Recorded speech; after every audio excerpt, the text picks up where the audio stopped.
Que Dieu vous bénisse. Nous sommes dans le thème de l'adoration. Amen. On avait dit la dernière fois que Dieu cherche des adorateurs. Il cherche ceux qui sont des adorateurs. On avait vu ça dans Jean 4, verset 23 à 24, quand il parlait, Jésus parlait, notre Seigneur parlait avec la femme samaritaine. Amen. Je vais doucement parce que c'est important ce thème-là. C'est la chose la plus importante. Toutes les choses que nous faisons, toutes les choses que nous utilisons pour honorer le nom de notre Dieu sont importantes. Donc on ne doit pas galvauder un élément. Ignorer un élément, c'est ignorer Dieu. Amen. C'est pour ça que je vous encourage à ne pas être des copieurs, mais à étudier en profondeur ce dont il est question. Amen. Alors on avait dit la dernière fois que le chant n'est pas l'adoration. La musique n'est pas l'adoration. Amen. Alors si le chant n'est pas l'adoration et que la musique n'est pas l'adoration, qu'est-ce que c'est que le chant? Qu'est-ce que c'est que la musique? Le chant et la musique sont des expressions audibles de la manifestation de l'adorateur. Je répète, la musique et le chant sont l'expression de la manifestation de l'adorateur. Donc, quand on entend un son joué par quelqu'un, un adorateur, il s'exprime. Mais ce qu'il joue est important parce que c'est l'adorateur qui s'exprime. Amen. Quand nous entendons un chantre, pas un chanteur de Dieu. Il faut diminuer un peu mon micro. Un chantre, pas un chanteur de Dieu. Je répète, un chantre, pas un chanteur de Dieu. Alors, je vous donne la latitude d'aller étudier ce que c'est qu'un chantre. Vous savez, dans la Bible. Amen. Quand un chantre chante un chant, un cantique du Seigneur, c'est l'expression de sa manifestation. Amen. Quand je viens prêcher, je viens parler, ce n'est pas ce que j'ai dit. Ce que j'ai dit, c'est l'expression du don de Dieu en moi, qui combine ma personne, ma personnalité, mon caractère. Amen. Gloire à Dieu. Donc ne confondez pas un chant qui est l'expression de l'adoration, qui est l'expression de l'adorateur plutôt, qui est l'expression de la louange, ou bien une musique qui est l'expression de la louange, l'expression de l'adoration à l'adoration. Amen. L'adoration, c'est l'expression de l'adorateur. Pour qu'il y ait adoration, il faut qu'il y ait un adorateur. Quand il n'y a pas d'adorateur, le chant peut être bien, mais ce n'est pas de l'adoration. Et je ne sais pas si je me fais comprendre. Le français est un peu trop compliqué. Amen. J'aurais pu m'exprimer embêté. Amen. On a défini la dernière fois ce que c'est que adorer. On a dit c'est donner de la valeur à. Estimer. Amen. Avec valeur. Honorer. Accorder la plus grande valeur. Alléluia.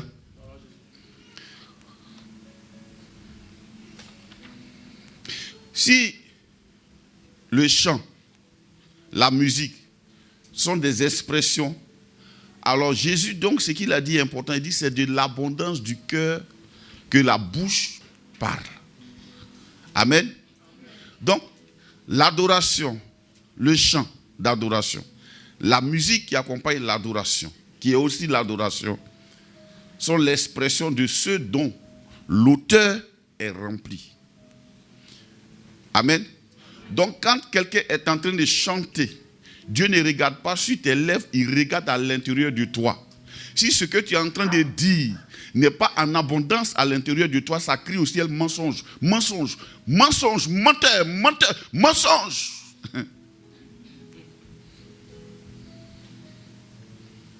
Est-ce que je me fais comprendre? Quand ce n'est pas de l'abondance du cœur que ça jaillit, au ciel ça crie mensonge, mensonge. Alléluia. C'est comme il y a eu un programme en Côte d'Ivoire où le pasteur Béni est venu ici. Et on a été conviés, on est parti. Waouh! Et c'était que des pasteurs. J'étais étonné de voir, on devait être près de 5000. J'ai dit 5000. À perte de vue, on était dans une grande salle, dans une grande église à la Riviera.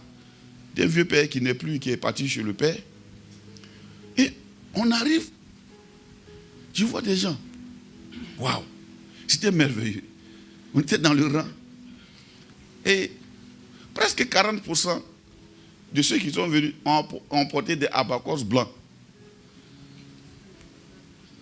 À la ressemblance de Benny Hill. Donc, on pouvait entendre aussi mensonge, mensonge, copie. Quand tu prends le chant de quelque chose, on appelle ça comment? Plagiat, voilà, bien. Plagiat, mensonge, plagiat, mensonge. Do you understand? Donc, quand ce qu'on chante ou ce qu'on joue ne provient pas de notre cœur, tout, de l'abondance de notre cœur, ça devient un plagiat, ça devient un mensonge, ça devient de l'hypocrisie. Or, malheureusement, on a été éduqués dans l'hypocrisie. Alléluia. Quand nous étions jeunes, on avait peur de nous approcher de l'église.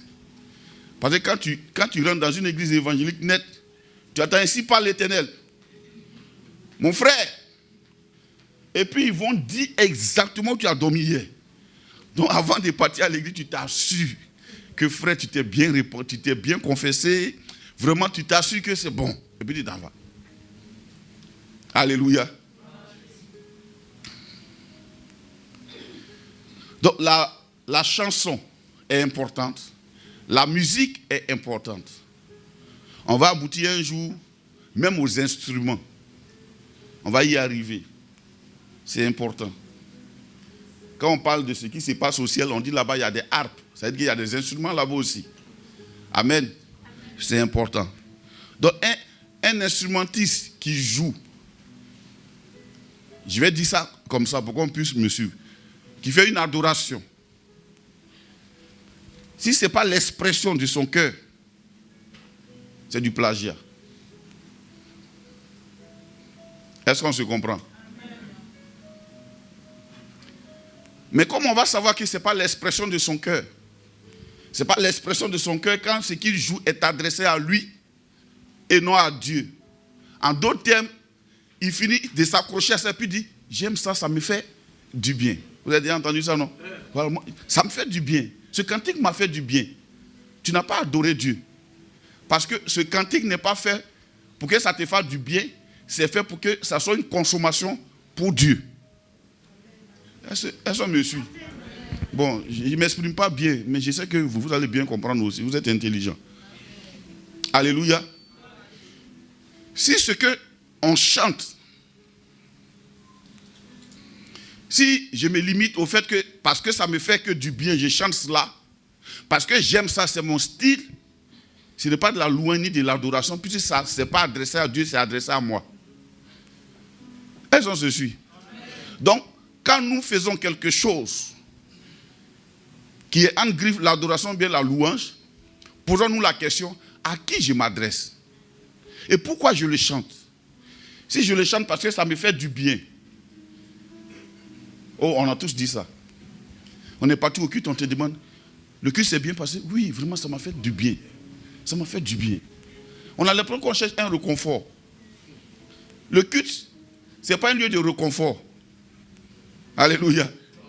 Le culte n'est pas un lieu de réconfort. Le culte, c'est un lieu pour rendre culte à Dieu. Pour venir honorer Dieu.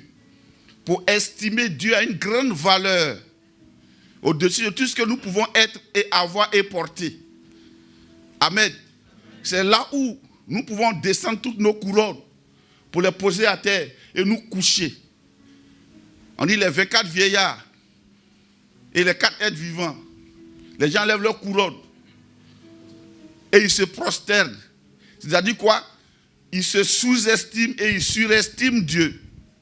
C'est ça l'adoration et la louange. Alléluia.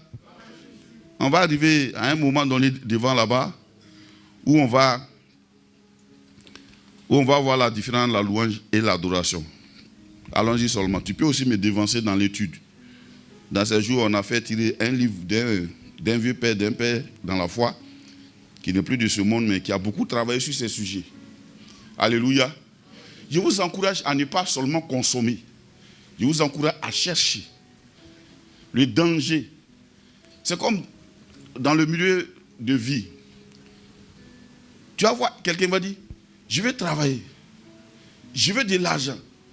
La question qu'on va te poser, qu'est-ce que tu sais faire?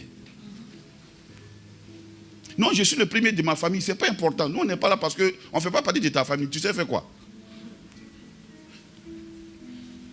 Qu'est-ce que tu sais faire? Non, j'ai un BPC. Non. Qu'est-ce que tu sais faire?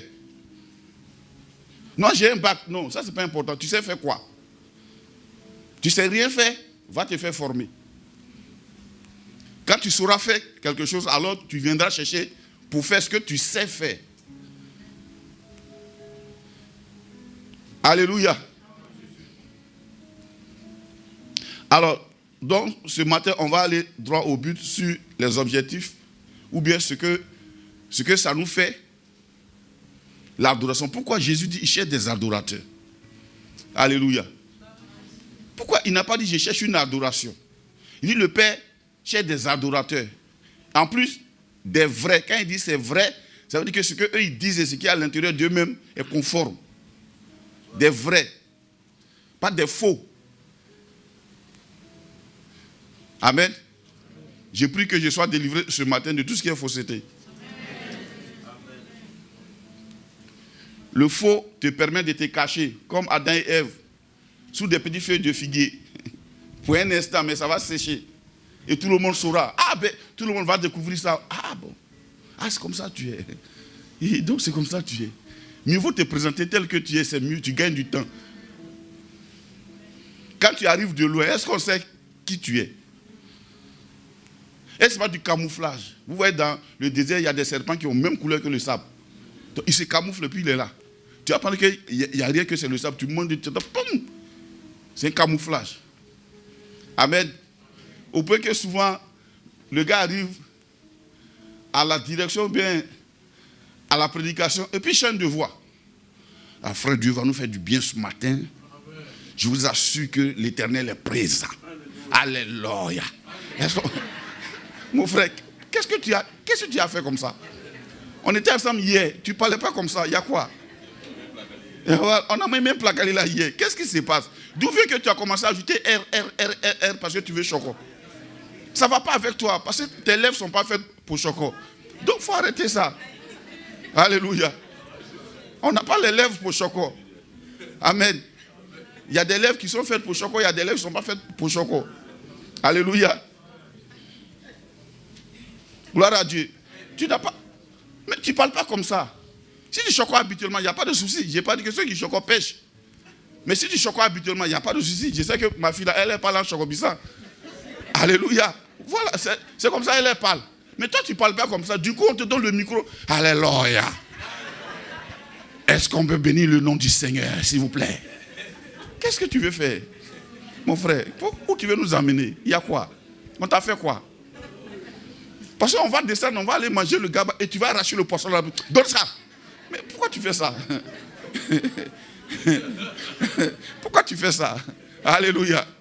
Donc sois à l'aise. Dis à ton voisin, sois toi-même. Non, tu n'as pas compris. Tu sais pourquoi je t'ai dit, je lui dis d'être lui-même. Il te rendra service s'il est lui-même. Il faut dire sois toi-même. Rends-moi un service, sois toi-même. Alléluia. Gloire à Jésus. Donc, si la chanson, la musique sont des expressions, alors, vous allez voir pourquoi les gens ne louent pas. Pourquoi les gens sont insensibles. Quelqu'un qui est grincheux de nature, il ne peut pas louer. Puisque c'est l'expression de son cœur. Quelqu'un qui est critique, il critique tout. Il n'est jamais d'accord avec tout.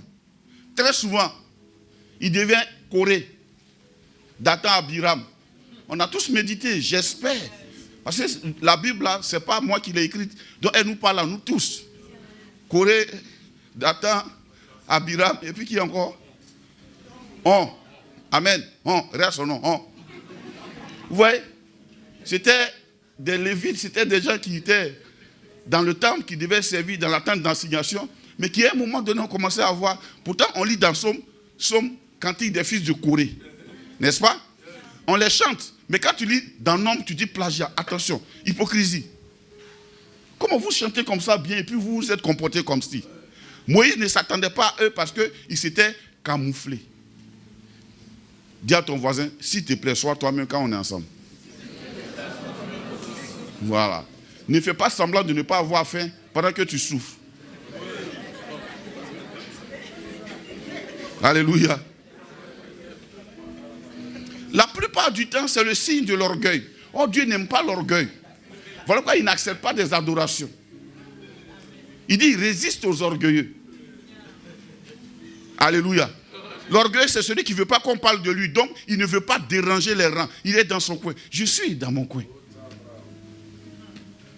Il arrive souvent même, il est comme ça. Il sort de son corps. Pendant que vous êtes en train de parler, il est ailleurs. Il fait tout pour ne pas parler parce que c'est un cachotier. Je ne parle pas de toi. Je parle de l'orgueilleux. Tu es très humble. Il vient puis il est comme ça.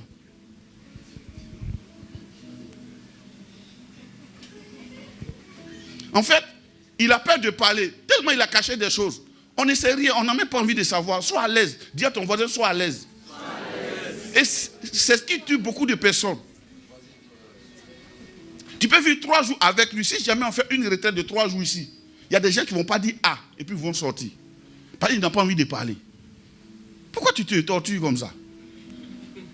C'est ça la louange et l'adoration. Jésus dit c'est de l'abondance du cœur que la bouche parle. Donc ce que nous exprimons. Alléluia. Tu vois que souvent, même quand il y a le culte, il n'aime pas dire Amen avec assez de joie. Dès que quelqu'un dit Alléluia, Amen. Il a quel problème lui?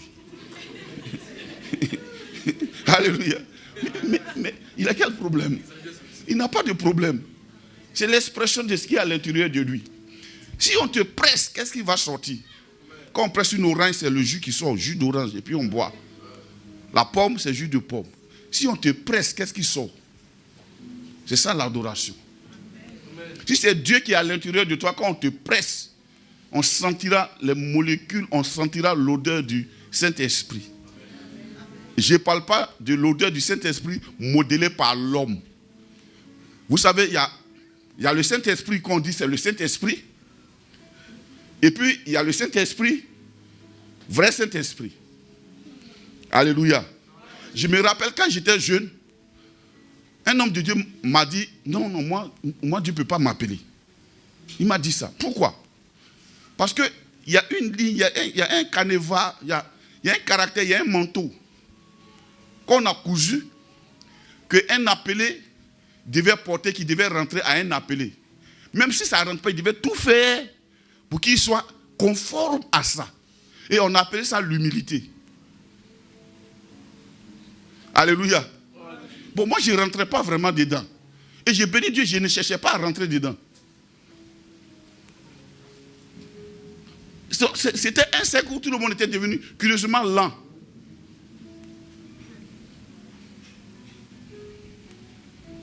Bonjour la sœur. Bonjour la sœur. Bonjour la sœur. On a quitté à 9h. Tu es en train de nous perdre le temps, mon frère, à nous saluer. Quitte là, on va ranger nos micros. Moi, C'est comme ça que je faisais. Bonjour, bonjour frère Mike. Toi, tu as bien dormi. Moi, je me suis levé à 4 heures pour être ici, pour brancher les appareils. Et pas moi de dire bonjour.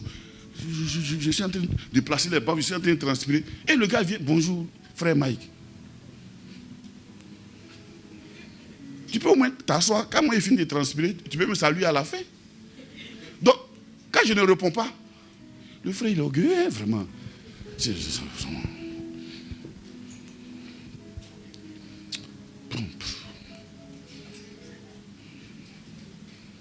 Alléluia. Vous savez de quoi je parle, non? Voilà, il y a des soeurs, quand on les voit, on sait que ça, c'est la soeur en Christ. Son modèle d'habit, tout parle. C'est une soeur en Christ. Vraiment, c'est une soeur en Christ. Vous voyez un peu? Malheureusement, celle-là, elle ne se marie pas vite aussi. C'est une soeur en Christ. Amen. Elle est trop spirituelle. Ça n'a rien à voir. C'est notre cœur qui devait être spirituel. Pas notre extérieur. Maintenant, notre extérieur doit être décent. C'est différent. La décence et la saleté, c'est deux choses différentes. Bon, je reviens ici. Je répète, la décence et la saleté, c'est deux choses différentes. Dieu, on dit l'Esprit Saint. Donc, il n'habite pas dans un corps. Bon. Donc, c'est ça l'adoration. L'adoration, c'est notre expression à l'intérieur. Voici pourquoi j'insiste et je persiste. S'il dit, c'est de l'abondance du cœur que la bouche parle, ça veut dire, il faut remplir ton cœur. C'est quand ton cœur est rempli maintenant, mais rempli de quoi? Hein?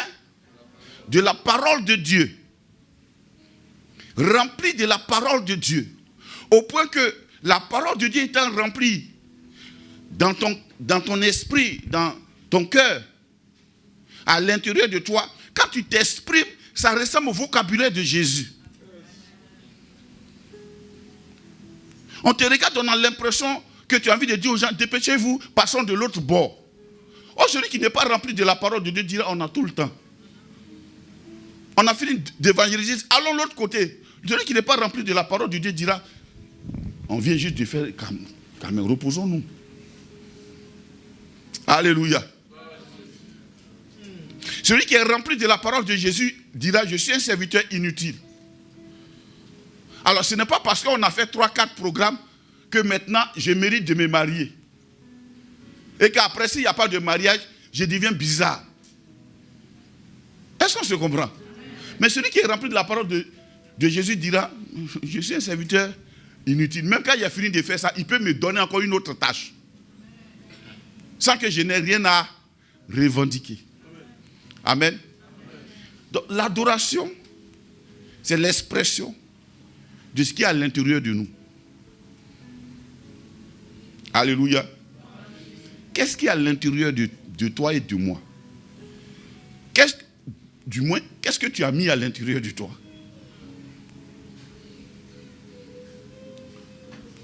C'est là le plagiat.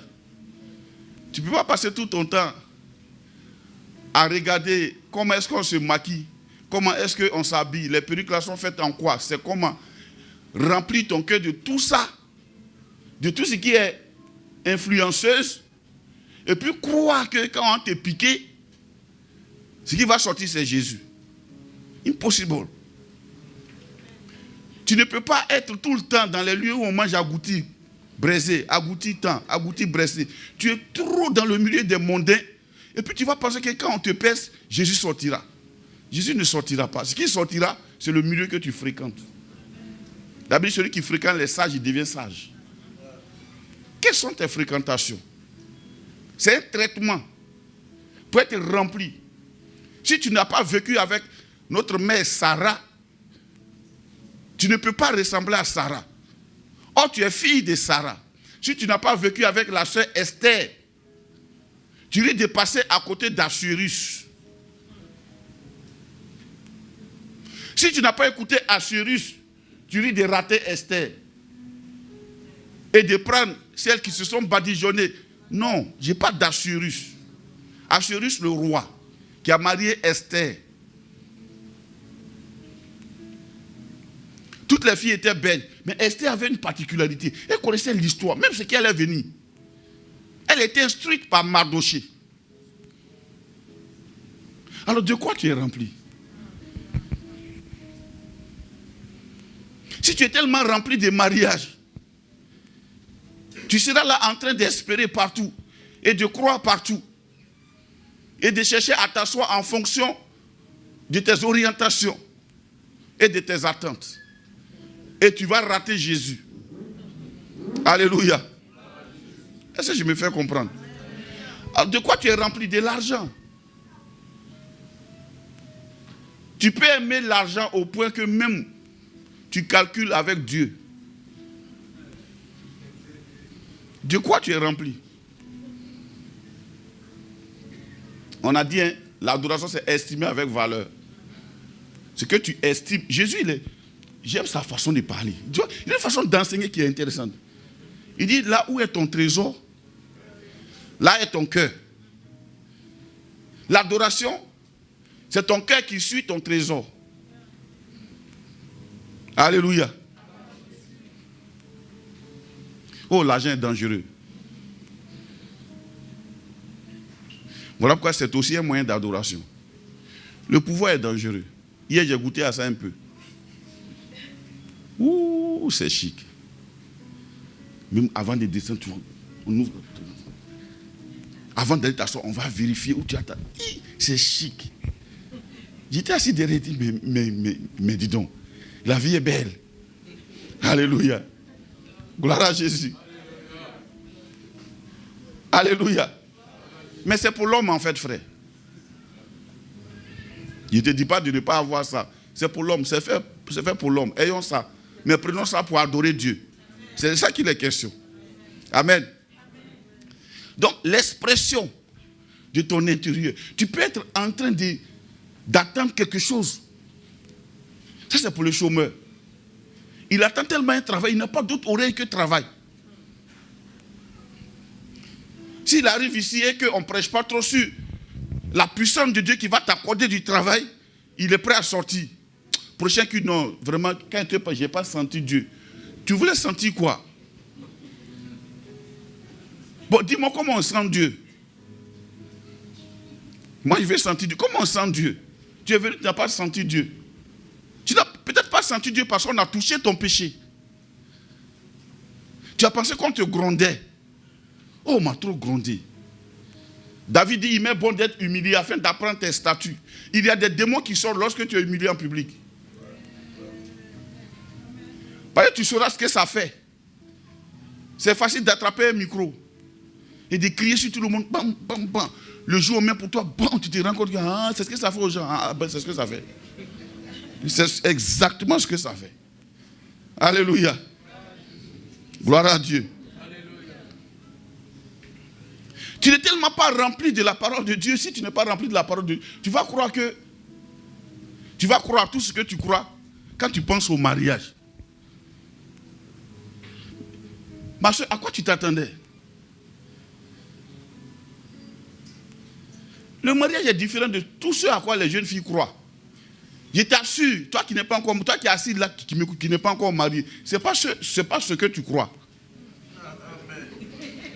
C'est pas ce que tu crois. Viens me voir, hier te dis ce que c'est. Je te dirai bientôt ce que c'est. Tout ce que tu crois là, c'est faux. Je t'assure que c'est faux. Donc au point d'attendre le mariage, que si on ne prêche pas sur le mariage, un séminaire sur le mariage, toi, Dieu n'est pas là. Et le jour, tu vois une soeur en train de se marier, pour elle est bien haut. À quand mon tour, Seigneur? Alléluia. Tu peux regarder la fête du mariage et confondre ça au mariage.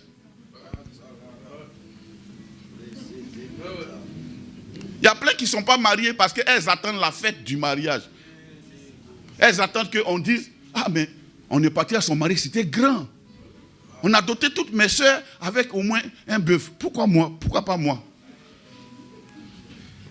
Même si on te dote avec un magouillon, on t'a doté ou bien on ne t'a pas doté? On t'a doté ou bien on ne t'a pas doté? Bon point. Gloire à Dieu.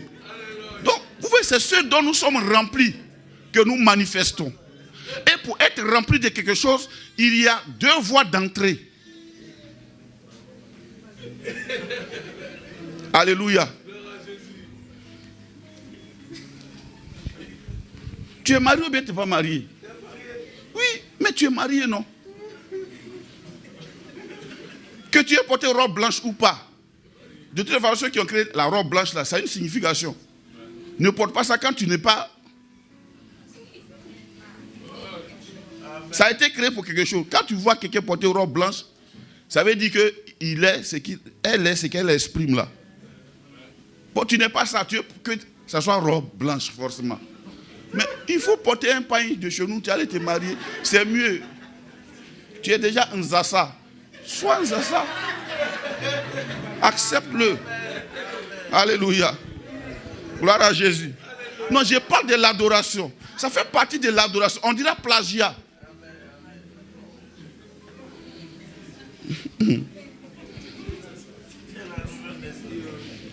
Mais c'est... Alléluia. On continue. Vous voyez un peu, non?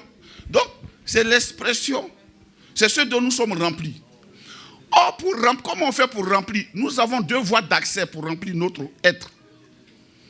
Il y a ce qu'on voit et il y a ce qu'on entend.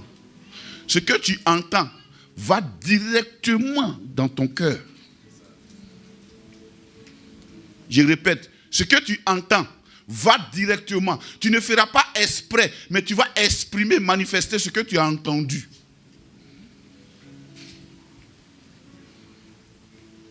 Jésus a dit à ses disciples,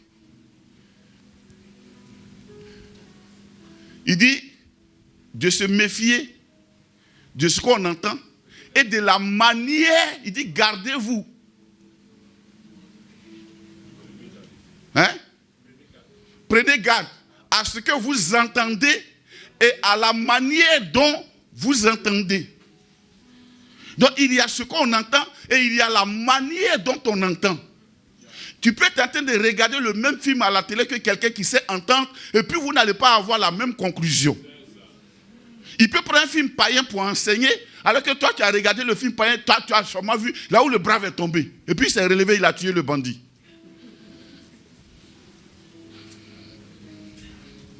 Donc s'il a dit prenez garde à ce que vous entendez, ça veut dire n'entendez pas n'importe quoi, sinon ça va influencer votre adoration. Je me pose la question, d'où vient qu'un chrétien dise j'ai un coach? Ça veut dire quoi? Ça veut dire quoi?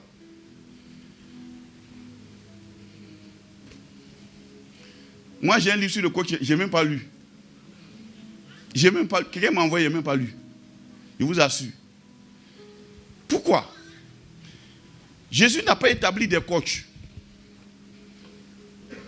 Éphésiens 4, 11. Il a donné les uns comme apôtres, les autres comme prophètes, les autres comme pasteurs et docteurs, les autres comme évangélistes, pour le perfectionnement des saints en vue de l'œuvre du ministère. Afin que chacun de nous parvienne à une foi commune, de telle sorte que ce que Pierre faisait, l'Église puisse le faire, les disciples puissent le faire. Si son homme guérit les gens, Pierre a perfectionné des gens et qui ont influencé d'autres personnes avec l'évangile. Jésus a dit, enseignez-leur à observer tout ce que je vous ai prescrit. D'où vient que toi tu es un coach? Ou bien peut-être tu veux devenir coach. Appelez un chant, tu es mondain. Tu es en dehors de la parole de Dieu, tu es mondain, tu copies le monde. Est-ce que je me fais comprendre? Oh, c'est déjà tard. Nos filles sont déjà parties. Dans le milieu des coachs. Elles sont à l'église. Et à l'église, il y a le pasteur, il y a l'évangéliste, il y a le prophète, il y a le docteur. Et puis, il y a les coachs à l'intérieur. Comme quand on était chose à l'école, on dit, c'est mon père, comment on appelait ça même? Voilà, mon papa d'école ou bien mon père d'école ou bien, voilà, ma maman d'école. Tu as des professeurs, tu fais quoi avec une élève qui est ta maman?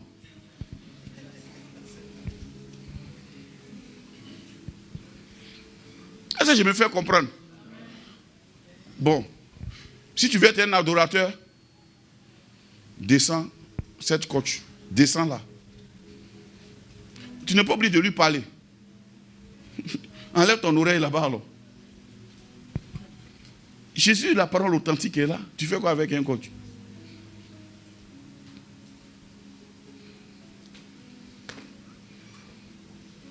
J'ai regardé ce film-là où il y avait une femme et son mari qui donnaient des coups de mariage, bon mariage, sur une radio. Et il y avait des jeunes dans le coin qui ont dit, ce qu'ils disent là paraît trop idéaliste. Donc, ils se sont divisés en deux. Un groupe de filles qui est parti attaquer le gars et un groupe de jeunes hommes qui est parti attaquer la femme. Et les deux ont succombé. Donc, ils sont partis dans la chaîne de radio pour dire qu'ils mentent. Moi, c'est là, je l'ai validé. Tout ce qu'elle racontait là, tout est tombé à l'eau. De quoi tu parles? L'adoration. Quelqu'un dit à moi l'adoration. Donc, la parole de Dieu, quand tu es rempli de ça, tu médites chaque jour. Pourquoi la méditation est importante? Je vais vous dire, ceux qui n'aiment pas méditer, vous savez ce qu'ils font? Ils ont leur propre parole dans la semaine. Pendant que nous, on est dans l'ombre, Dieu est en train de nous enseigner sur le danger d'être un rebelle. Et ça guette tout le monde. Même les Corées, les Datans, les Abiram, qui sont des Lévites. On peut se lever contre Moïse. Ça peut arriver à n'importe qui. Dans cette période-là, tu vas voir que ceux qui ont médité, Dieu mettra l'accent sur le murmure. Tu murmures trop. Murmurer, ça ne veut pas dire parler forcément. Murmurer est un état d'esprit. C'est ce qui est à l'intérieur de toi que personne ne voit. C'est le jour que tu exprimes, mon frère. Sinon, nous, on ne sait pas. Donc, on ne peut pas regarder quelqu'un pour dire il murmure. Quelqu'un peut avoir à chanter tous les jours. Gloire à Dieu. Et puis, je suis en marchant. Et puis, il murmure. Il n'est pas d'accord avec tout ce qui se passe, mais il fait quand même semblant. Murmurer, c'est un état d'esprit. Donc, dans ce temps-là, nombre a touché le caractère de chacun. Pour dire, qui es-tu? Dathan ou Abiram ou Corée? Oh, soyez sûrs, il y a des chorales qui ont donné Corée à leur nom, parce qu'ils ont lu Somme. Cantique des fils de Corée, ce sont les fils de Corée. Pourquoi? Ils n'ont pas lu toute la Bible, ils ont pris un truc dans Somme. Notre Corée va s'appeler fils de Corée. Ah, d'accord. On comprend exactement pourquoi vous faites ce que vous faites. Est-ce que je comprends? J'espère qu'on comprend. Donc, l'adoration, c'est l'expression de ce qui est à l'intérieur de nous. Quand tu lis Somme, tu as l'impression que Dieu donnait un seul cantique et qu'il y a une phrase. Louez l'Éternel, car il est bon, car sa miséricorde dure toujours. Tu as l'impression que c'est ce que Dieu recommandait. Louez l'Éternel et dites. Amen. Complétez, dites. L'Éternel est bon, car sa miséricorde dure toujours. Amen. L'Éternel est bon. Et il dit, dites ça, répétez ça, dites ça, jusqu'à ce que ça soit rempli à l'intérieur de vous. Au point que quand on te réveille le matin, hey, l'Éternel est bon. Puisque l'Éternel est bon et rempli à l'intérieur de toi, tu n'as pas le temps de voir tes besoins. Et c'est quand l'Éternel est bon et rempli à l'intérieur de toi que Dieu démontre sa bonté. Parce que quand on dit l'Éternel est bon, ça ne veut pas dire c'est après un témoignage. Dieu est en train de dire, même quand tu n'es pas marié, l'Éternel est bon. Il ne change pas de nature parce que toi tu n'as pas. Bon, fâche-toi un peu. Mais l'Éternel est bon. Tu n'as pas mangé hier, l'Éternel est bon. Tu ne travailles pas, l'Éternel est bon. Tu dors dans un quartier non numéroté, l'Éternel là est bon. Parce que pas dans là, ça passe pas aussi chez vous. On ne peut pas mettre le numéro de l'adressement des rues ou des maisons chez toi. Parce que c'est pas numérotable. Mais quand même, tu vis à Abidjan. L'Éternel là est bon. Moi, j'ai vécu dans ça, je sais de quoi je parle. Amen. Dis-moi, l'Éternel est bon. Voilà. Tu es marié, l'Éternel là est bon. Tu n'es pas marié, l'Éternel est bon. Tu travailles, l'Éternel est bon. Au point que, à force de répéter ça, ça devient maintenant ta nature. Il faut suivre. Suivez, pardonnez. Tu laisses le clavier, ça joue seul. Amen. Dis-moi, l'Éternel est bon. Non, dis-le.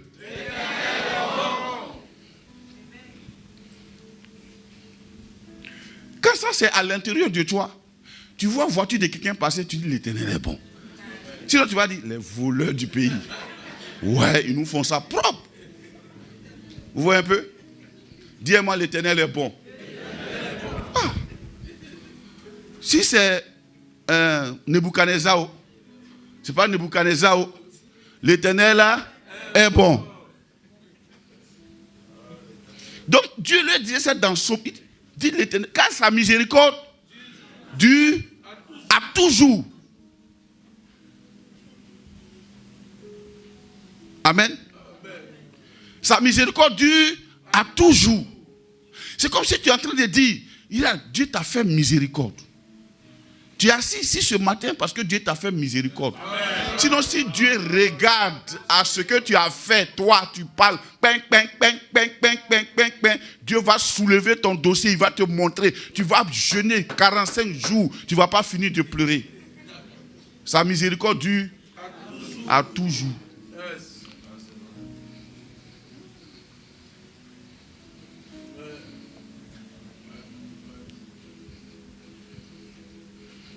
Tu vois, déjà quand on leur prêche, honorez vos parents. Ils sont là, pépé. Toi au moins tu as parents. Tu vis, non?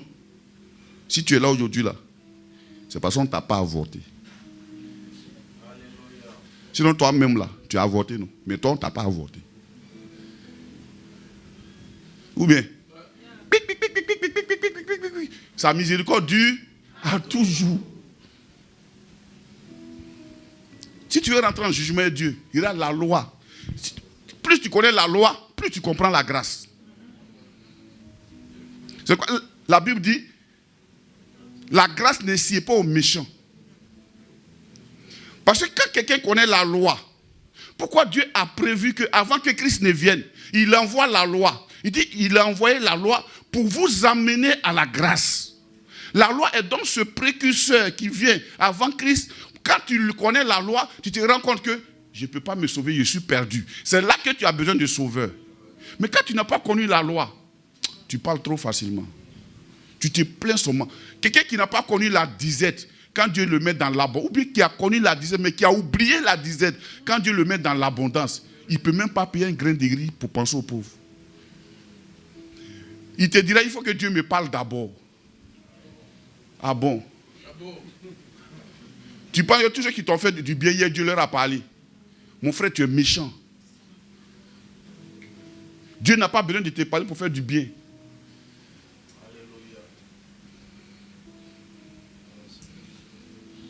Comment tu es devenu si insensible comme ça?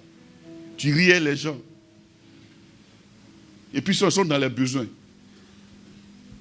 Et tu es là, tu es insensible.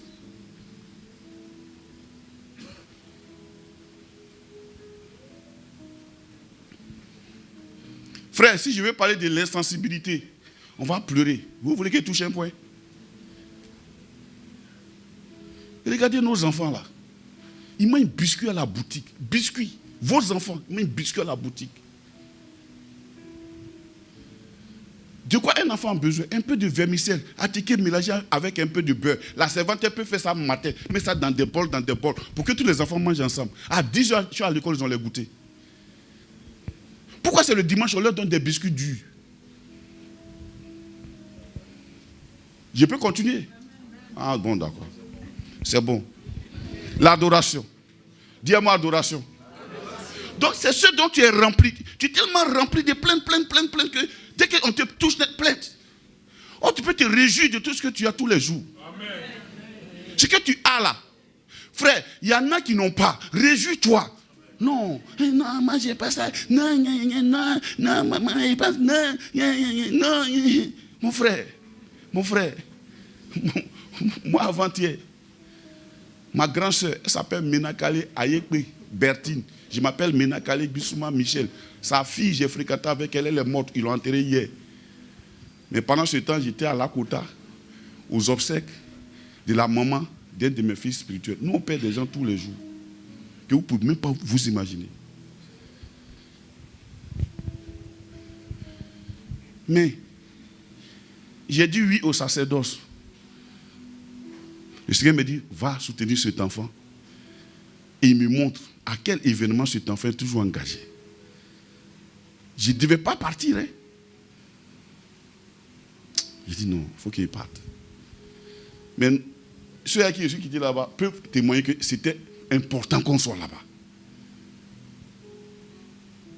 Alléluia. Les plaintes.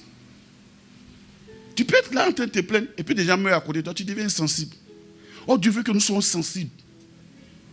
Sensibles à la douleur, sensibles aux cris, sensibles.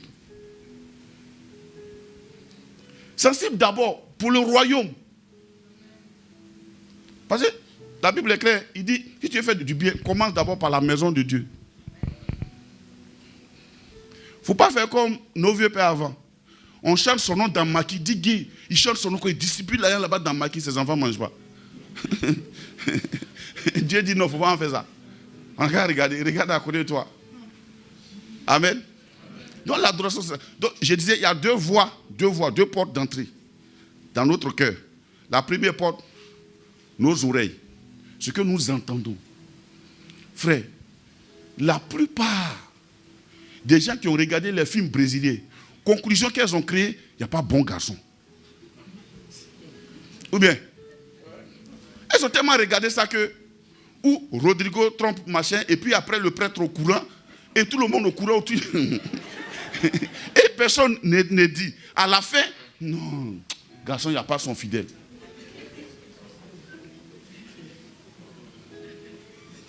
Tu peux avoir vécu un malheur et tu t'arrêtes là, tu tires des conclusions. Parce que le gars ne t'a pas marié, donc c'est fini, tu es aigri contre les hommes. Mais qui t'a dit que c'était le bon?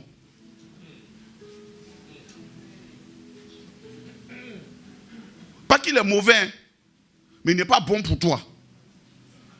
Donc si le gars là damé sur toi, tu es venu te réfugier ici, sois délivré. Bénis Dieu, tu poulet mange. Il n'est pas mauvais, mais il n'était pas bon pour toi. Est-ce que je comprends?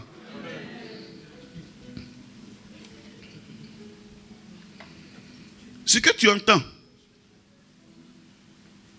te conditionne, te transforme. Maintenant, ce que tu vois, et là, je vais attirer votre attention. Ce que tu vois te transforme. C'est pour ça que tu vas voir qu'il y a des choses qui sont perpétuées dans les familles. On dit c'est lien ancestral. Vous voyez un peu? Le gars a vécu dans une famille, il a vu des choses depuis son enfance. Où on tue le poulet à la maison, c'est le papa celui qui a toutes les viandes. Donc lui il s'est dit que si on tue poulet, si lui devient papa, nous tous on voulait le papa avant, parce que le papa a des avantages. Donc quand on joue, on lutte pour être le père. Le père a des avantages. La mère prépare, dépose tout devant le papa. Quand il n'est pas content, il crie. Ah, on a vu ça. Amen. Ou bien, on a vu quelqu'un qui a travaillé fort autour de nous. On a envie de lui ressembler. Souvent, tu vois les enfants et puis ils disent, non, moi j'ai envie de ressembler au tonton là. Parce que le tonton, il a travaillé, il a de belles voitures. Il est bien dans la société. On a envie de lui ressembler. Donc ce que nous voyons nous conditionne. Donc choisis, trie ce que tu veux voir. Ou bien, tire la conclusion de ce que tu as vu.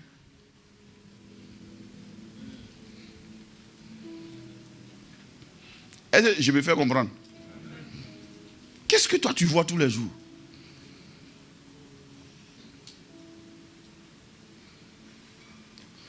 Les gens du monde ne sont pas fous. Ils créent TikTok, quoi encore, citez, Facebook, Instagram, Snapchat, tout ça pour occuper les yeux et l'esprit des gens. Au point que tu te réveilles le matin, ça bouffe ton temps. Et 18 heures arrive, tu n'as même pas médité.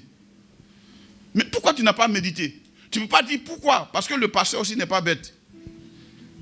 Tu me dis, non, bon, j'étais là, bon, machin, et puis tu mens maintenant. Mais il ne t'a même pas demandé pour te contrôler. Il t'a juste demandé pour que vous partagiez les découvertes. Mais toi, tu es déjà dans le jugement. Non, il n'est pas... Non, vraiment, moi, mais dans ce temps-là, ou bien on vient, on dit, dans ce temps-là, vraiment, il y a un esprit de lourdeur. Ce n'est pas un esprit de lourdeur. Tu as regardé vidéo, tu es un vidéoman. Ce n'est pas un esprit de lourdeur. Puisque tu as choisi de regarder ça. Même quand tu vas là-bas, où tu as cliqué là, tu as choisi de cliquer là-bas. Ce n'est pas un démon qui a cliqué à ta place, c'est ton doigt qui a cliqué. Ce n'est pas un démon, ce n'est pas un esprit, c'est ta main. Et tu as regardé ce que longtemps ton cœur désirait dans ton cœur, que tu n'arrives pas à voir. Tu as tout fait, ça t'a entraîné, puis tu allais cliquer. Et tu as vu. Tu as vu et ça t'a conditionné et ça t'a entraîné. Parce que ce n'est pas fait comme ça, c'est fait à dessein. Ceux qui ont fait savent que ça va t'entraîner. C'est une addiction. Souvent, ils t'envoient la publicité en fonction de ce que tu vois. Ils ont travaillé ça. C'est un système. C'est ce qu'on appelle le monde. Quand on dit le monde, c'est un système de gouvernement qui fonctionne pour attirer les gens à la perdition. Mais il ne présente pas l'enfer derrière. Il présente quoi? La mode. Il présente le fait d'être à jour.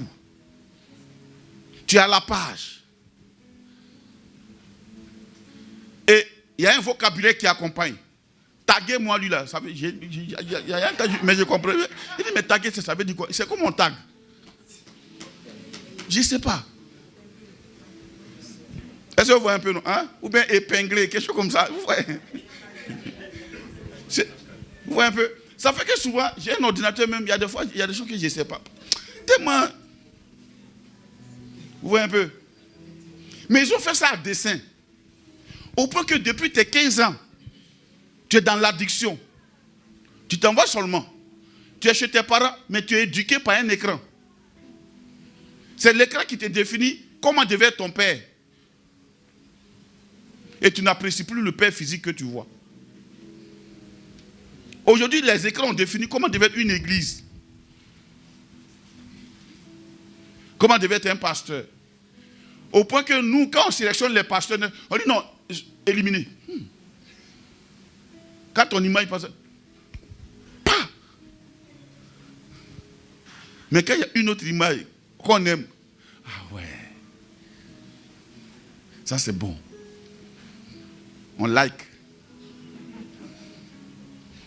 Alléluia. Mais c'est ça aussi le monde. C'est là-bas aussi on doit aller évangéliser. Tu vois, les gens, ils postent des trucs, leur frustration, ils transforment ça en verset, et puis ils postent. Mais le temps de la frustration, ça va passer, non? Mais tu y as mis quelque chose qui est resté dans la mémoire des gens. Des gens qui ne te connaissaient pas. Comment ça se pose la question? Mais pourquoi toi tu as mis ça? Et en même temps, comme ils sont intelligents, ils tirent une conclusion. Tu ne peux pas dire que tu es différent de ce que tu as mis là-bas. Tu es exactement. Tu viens de dire ce que tu es en train de vivre. C'est pourquoi faites attention à ce que vous écrivez là-bas. Dieu veut une communication avec toi. Il ne veut pas que cette communication soit publique. Donc si tu as publié quelque chose là-bas, ça ne vient pas de Dieu. Ça vient de toi. Et tu as des comptes à rendre à un public que tu ne connais pas qui est là-bas. Et là-bas, tu es célèbre. À l'église, tu n'es pas célèbre. Là-bas, tu as des frères et sœurs qui ne te connaissent pas physiquement. Donc, tu ignores tout. Mais quand même, vous êtes frères. Vous vous appréciez. Dès que tu mets like. Il ne t'a jamais vu et puis met like. Donc, on crée une communauté virtuelle. Et on est là-bas. La Bible n'est pas au milieu de nous. C'est quoi? C'est notre façon de vivre qui est au milieu de nous. Et on est identique par notre image qu'on présente. Quelqu'un dit à moi l'adoration. C'est quand tu refuses à l'église physiquement ici, tu trouves des gens pour te soutenir, pour apprécier, pour liker. Or, ce que tu ne sais pas, un prince ne devrait pas dire tout et n'importe quoi aux yeux de tous. Parce que plus tard, dans des générations, quand tu voudras devenir quelqu'un, on dit non, toi on te connaît. Beaucoup de personnes pensent que leur célébrité d'aujourd'hui, là, c'est important. Ça va conditionner ta destinée demain. Moi, j'ai enseigné des journalistes ici qui sont venus me voir. Je sais comment on passe à la presse. Je ne suis pas impressionné par une caméra. Si je vais passer sur une chaîne de télé ici, là, je sais par où on passe pour y arriver. En 2 minutes, je vais y arriver. Je t'assure. Là-bas, je connais plein de monde. Une dame est venue me voir. Papa, quand j'écoute ce que tu prêches là, je ne parle pas de maintenant. Hein. Papa, non, il faut que vraiment on fasse un article. Il lui a dit, ma fille, il faut laisser article là. Il dit, Jésus n'a pas fait article. On dit, de plus en plus sa renommée grandissait, croissait. Il opérait tellement une dimension spirituelle que les gens quittaient. Jean-Baptiste, quand il a commencé son ministère, les gens quittaient les palais et le trouvaient au désert, là où il était, où il mangeait criquet et miel sauvage. Les gens le trouvaient là-bas. Il faut laisser ça là. Il dit la presse, tout ce qui est presse publique, machin là, ça peut te faire, ça peut te défaire aussi en 2 minutes. Il faut laisser. Plus je travaille dans la discrétion, je forme des gens. Et c'est le résultat de mon ministère que Dieu regarde. C'est ceux qui m'écoutent qui sont transformés. Quand on sort, une fois qu'on est sorti, c'était avec les chantres. Ils étaient étonnés de voir qu'il y a des espèces comme ça qui existent ici, en Côte d'Ivoire, et qui sont chrétiens et qui sont chantres. Et même je suis là comme ça, attends. Et puis ils ont chante professionnel. Ça veut dire quoi?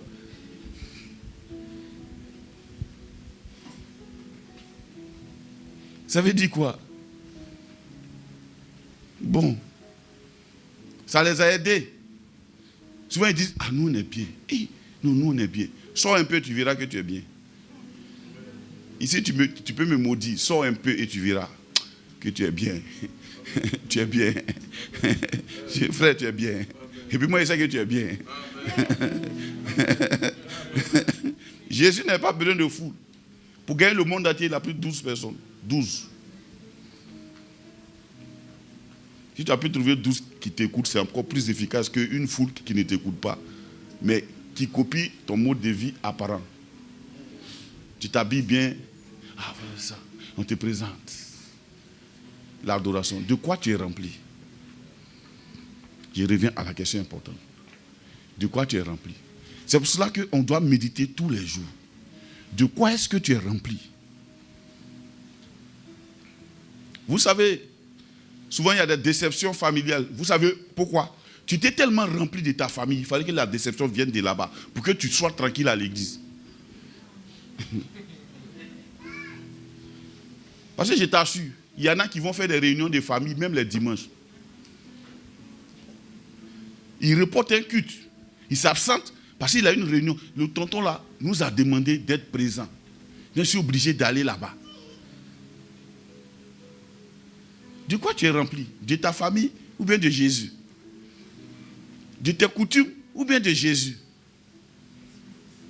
C'est à la dot on voit ça. Qui est rempli de Jésus ou bien qui n'est pas rempli de Jésus? Aïe!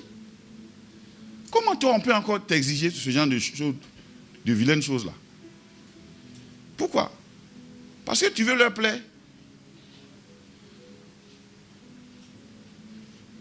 Donc, on est rempli de Jésus par les yeux, par les oreilles. Les yeux, on les prend et on fait quoi? Dis ça plus fort. On lit. Dis-moi, on lit. Dis-moi, on lit. Merci là-bas. Dis-moi, on lit. Voilà. Plus tu lis la parole de Dieu. Jérémie 15. Alléluia.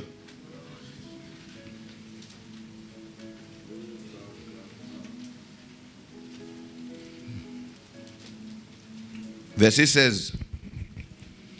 J'ai recueilli tes paroles et je les ai dévorées. Tes paroles ont fait la joie et l'allégresse de mon cœur, car ton nom est invoqué sur moi, Éternel, Dieu des armées. Au moment où il était en train de recueillir les paroles de Dieu, du coup, ça commençait à traverser son âme, son esprit, ses pensées. Et ça crée une joie en lui. Il dit, j'ai recueilli tes paroles. Et je les ai, quoi? Comment on dévore? Je les ai dévorées. Tes paroles ont fait la joie et l'allégresse de mon cœur. Ce n'est ni un exaucement qui a fait ça. Et ça, c'est une joie éternelle. Alléluia. Tu sais, quand Jésus prend la place, que tu t'en fous de ce que ton cœur cherchait avant, c'est là que ça vient. Les choses que tu attendais, puis tu louais Dieu par rapport à elle là. Jusqu'à ce que tu comprennes que ce n'est plus elle que tu dois suivre, ce n'est plus à cause d'elle que tu dois louer et adorer Dieu. Quand tu commences à les délaisser net là, Jésus s'assoit et puis ces choses-là te suivent. Ce n'est plus toi qui les suis, ces choses te suivent. Amen. Donc pour être un bon adorateur, il te faut être rempli de la parole de Dieu. Quand il dit rempli, ce n'est pas l'intelligence, c'est ton cœur. Ça vient, ça change ton cœur. Tu t'assois avec Dieu, puis il transforme, il corrige, il t'aiguise. On ne devient pas parfait accidentellement ou bien d'un coup. C'est une œuvre de longue haleine, frère. Aussi longtemps qu'on sera sur cette terre, on a besoin d'être parfait. On est saint, on a besoin d'être perfectionné. Amen.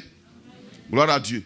Maintenant, quand on arrive à remplir notre cœur des paroles de Dieu, de la parole de Dieu, ce qui se passe, c'est quoi? L'adoration prend son sens maintenant et elle commence à exprimer ce pourquoi Jésus a dit le péché des adorateurs. Je vais vous donner quelques exemples.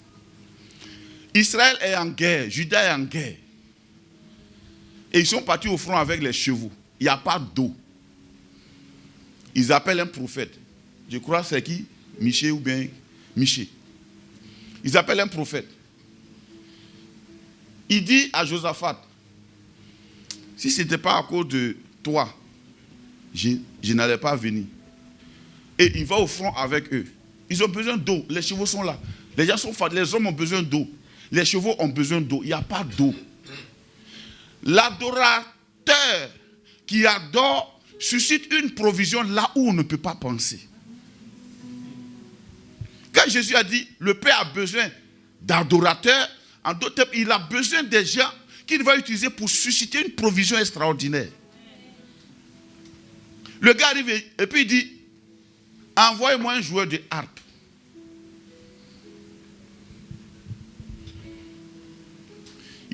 Il a dit quoi? Un joueur de harpe. Il n'a pas dit, je veux un son de harpe. La harpe, c'était un instrument qui était dédié à l'adoration de Dieu. Et c'est David même qui en a fait la promotion. Il dit, envoyez-moi un joueur de harpe. La Bible dit, au moment où le joueur jouait, l'esprit prophétique a commencé à se mouvoir. Et le prophète a commencé à parler. Il dit, vous n'entendrez pas de tonnerre, de bruit. Vous ne verrez pas de nuages. Il dit, creusez des fosses. Vous n'allez pas voir la pluie tomber. Mais ces fosses-là seront remplies d'eau. Pourquoi? Parce que si la pluie tombe, elle va abreuver aussi les chevaux des ennemis.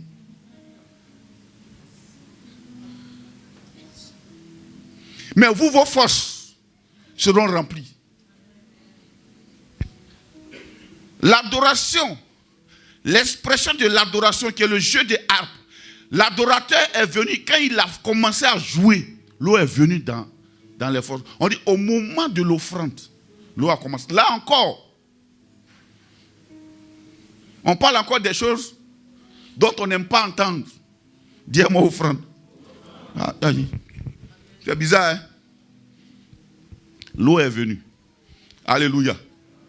L'eau est venue dans les forces. Donc, Dieu sait que son adoration, il a besoin d'adorateurs pour pouvoir ouvrir les cieux à une dimension que tu ne peux pas imaginer. Voilà pourquoi l'adoration dans l'église, là, on a besoin des gens qui sont flexibles. Pourquoi on les forme? Parce que c'est une arme puissante. Alléluia. Quand l'endroit est sec, envoie un adorateur, il va avoir un rafraîchissement. Parce que l'adorateur provoque l'atmosphère prophétique. Et l'atmosphère prophétique fait sortir les paroles prophétiques. Le prophète peut être là. Si l'atmosphère n'est pas remplie de l'atmosphère prophétique, il peut ne pas prophétiser. Il peut avoir la parole. Il peut ne pas avoir le courage de la dire.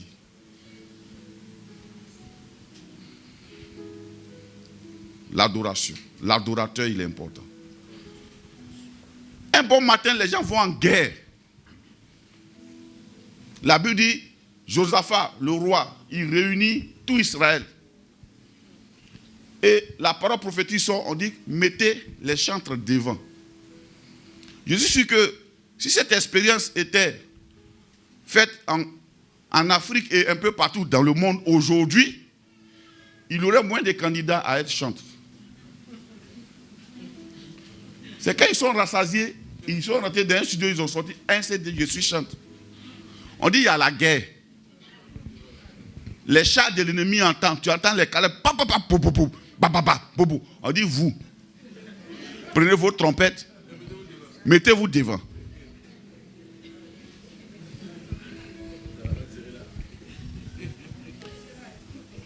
Non seulement mettez-vous devant, mais chantez. En d'autres termes, dites à l'ennemi, nous sommes ici. C'est par ici, venez par ici. Et vous êtes sans armes.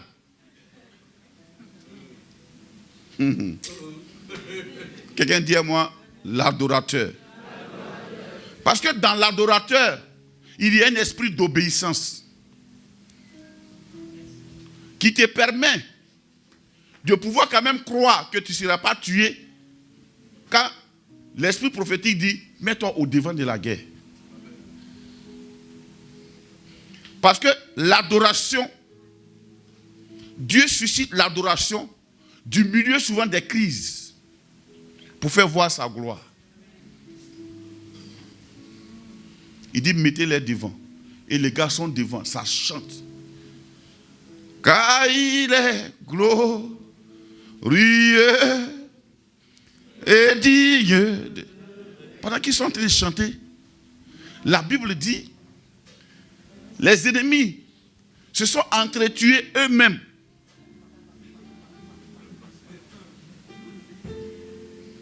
Non, c'est bon. Tu peux le jouer sur le clavier, mais... Les ennemis, ils se sont retournés. Donc, ils voyaient son frère d'armes qui est à côté de lui, il voyait un juif. Il pense qu'il est en train de faire quelque chose. Avant que ça n'arrive, les morts partout, les dépouilles partout. Ils n'ont pas fait guerre. Et ils ont décimé tout un peuple. Pourquoi? Il a fallu des adorateurs. L'adorateur, donc, est un instrument entre les mains du prophétique dans la maison de Dieu pour opérer la volonté de Dieu à un moment donné. On va y arriver. Il n'y a pas de chantre en l'air. Aujourd'hui, les chants sont en l'air. Ils n'ont aucune attache avec Moïse ni Aaron. Le gars dit, c'est un ministère de chants que tu as. Et ils viennent commander des passages dans des églises. What is that? Tu n'as pas d'église. Mais joue là-bas. Non, papa, je viens te voir. Vraiment, il faut nous soutenir. Soutenir à quoi? Tu es venu égayer un peuple. Qui t'a dit, nous, ici, là, on n'est pas dans le divertissement. Qui t'a dit qu'on veut se divertir? Dan Seal chante mieux que toi. Joe Cooker chante mieux que toi. Aretha Franklin chante mieux que toi. Donc, je n'ai pas besoin de ça. On a besoin d'adorateurs. On n'a pas besoin de bonne musique.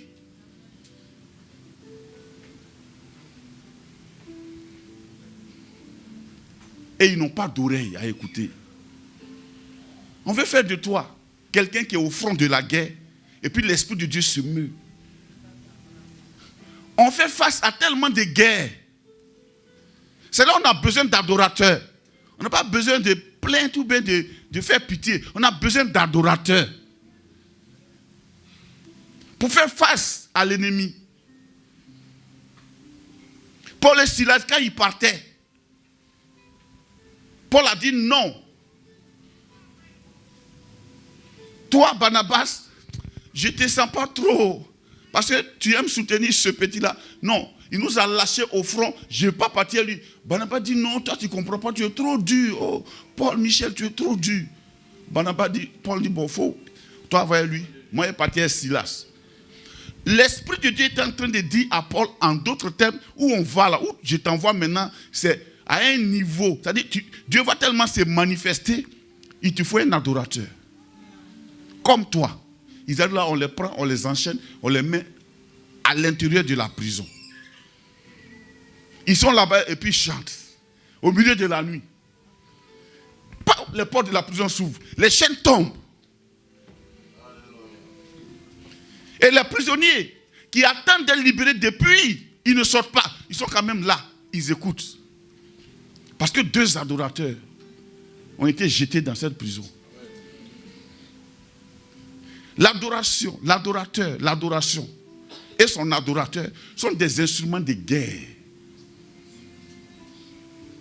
Alléluia.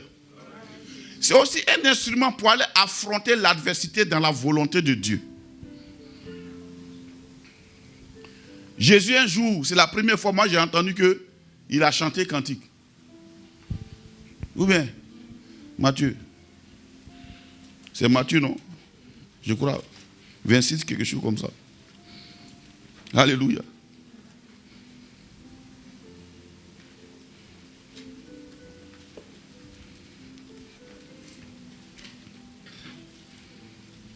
Amen.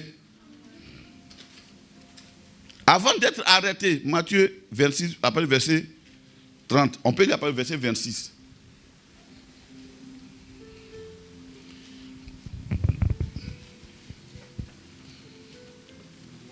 Matthieu 26, à partir du verset 26. Oui. Pendant qu'ils mangeaient, oui. Jésus prit du pain. Jésus prit du pain. Et après avoir rendu grâce, il le rompit. Et après avoir rendu grâce, il le rompit. Attends, stop.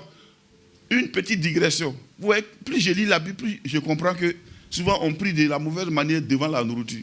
On dit Jésus, lui, il rendait grâce. Mais nous, on délivre la nourriture même. Il rend grâce. Il rend grâce. Il rend grâce.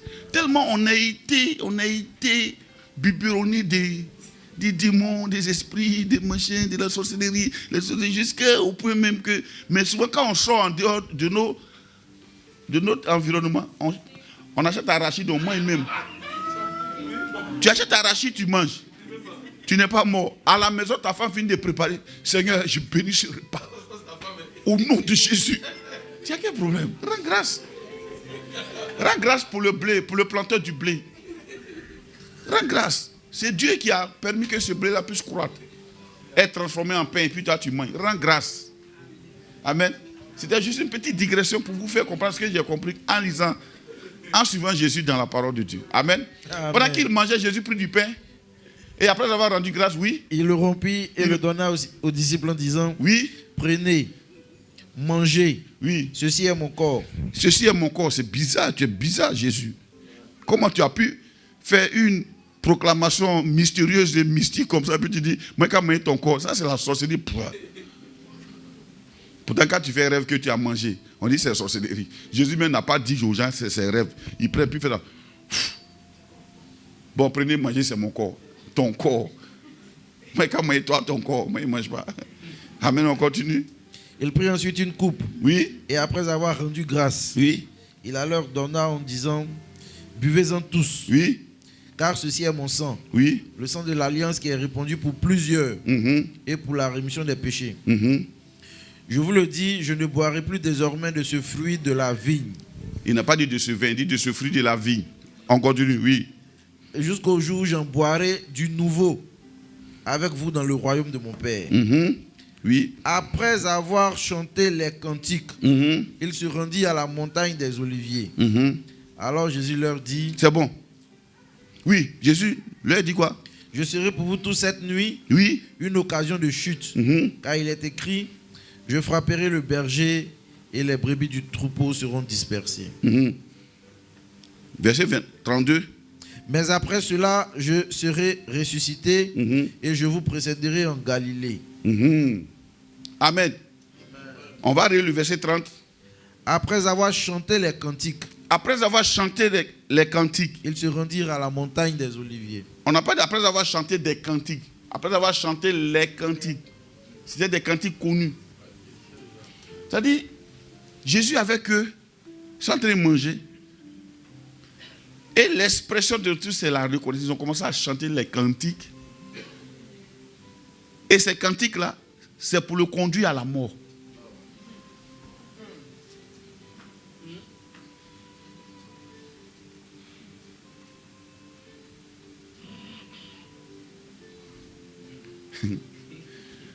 L'adoration, c'est l'expression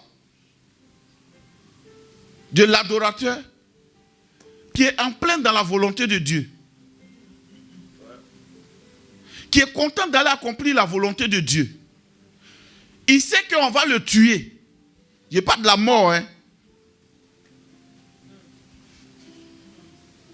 Je ne parle pas de la mort, de la seconde mort. Il n'y a pas de la mort physique, la première. Pour qu'il y ait la seconde, il faut qu'il y ait la première. Non? La première dont toi et moi on a peur. Là. Quand on prend une voiture et puis on prie, on est accroché comme ça. Papa, il faut prier pour moi parce que je pars en voyage. C'est de ça qu'il parle. Lui, il chante avec ses disciples pour aller mourir. Pourquoi? Parce que mourir pour lui, c'était sa mission.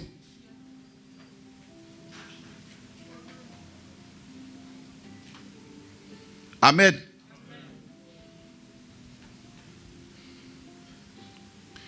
Et si Dieu te disait, semaine prochaine là, bon, il n'y a pas parlé de ça. Prends cette offrande, va donner. Il disait que tu n'as pas envie. Mais quand même, tu dois chanter pour aller donner. Des cantiques. Des cantiques. Pourquoi il chantait les cantiques? Parce que pour Jésus, en chantant les cantiques, c'était qu'il entendait la volonté du Père chanter. Et il leur a dit, cette nuit, j'ai mouru. Cette nuit, j'ai mouru. Ils vont me tuer. Mais chantons. On va te tuer. Pourquoi on ne prépare pas la guerre? Tu dis, on va chanter. Chantons. Parce que c'est la volonté de Dieu. Alléluia. Chantons. C'est bizarre, hein? Ah, ça devait être peut-être un cantique comme ça. Pour faire ta volonté. Amen. Alors, que dirons-nous de Daniel? Il a dit, vis longtemps, roi. Si c'est par rapport au fait d'être jeté dans la fosse au lion là, il ne faut même pas te fatiguer, je n'ai pas me prosterner, vous pouvez me jeter. Donc l'adoration est l'expression d'un adorateur qui comprend que Dieu veut faire de nouvelles expériences. Qui connaît tellement son Dieu que lui il voit. Un jour, la Bible dit Paul enseignait, puis il y a quelqu'un qui est quitté au 3e ou au 2e étage qui est tombé, et il est mort. Il n'a pas abandonné l'enseignement pour courir vers le mort, il a continué. On dit c'est quand il a fini, il est parti là-bas. Il dit non, son esprit est encore en lui. Il a prié, le gars s'est levé. L'adorateur n'est pas agité quand la température est agitée. Même quand on chauffe la fournaise 7 fois, il est serein parce qu'il a en lui les paroles suffisantes pour pouvoir faire face à l'adversité. Parce que sa vie même est déjà sacrifiée. Il n'a rien à protéger. Mais il sait que son Dieu est vivant. Il sait rentrer dans la volonté parfaite de Dieu. Il sait traverser les crises et les oublier et passer à autre chose. L'adorateur. Il sait marcher. Il sait perdre les choses. Il sait aussi perdre les gens. L'adorateur.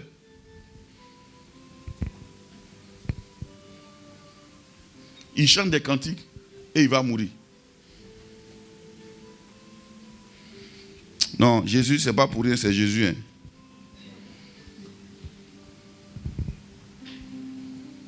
C'est après avoir chanté ça, quand il a dit, c'est là où notre frère Pierre, il va commencer à conjuguer maintenant.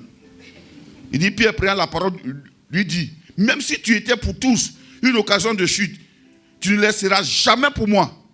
C'était l'expression de son amour pour Jésus. Il était sincère. Ce n'était pas pour impressionner ses frères. Ce n'était pas pour jouer les hypocrites. Pierre était sincère. Et Jésus savait que Pierre l'aimait.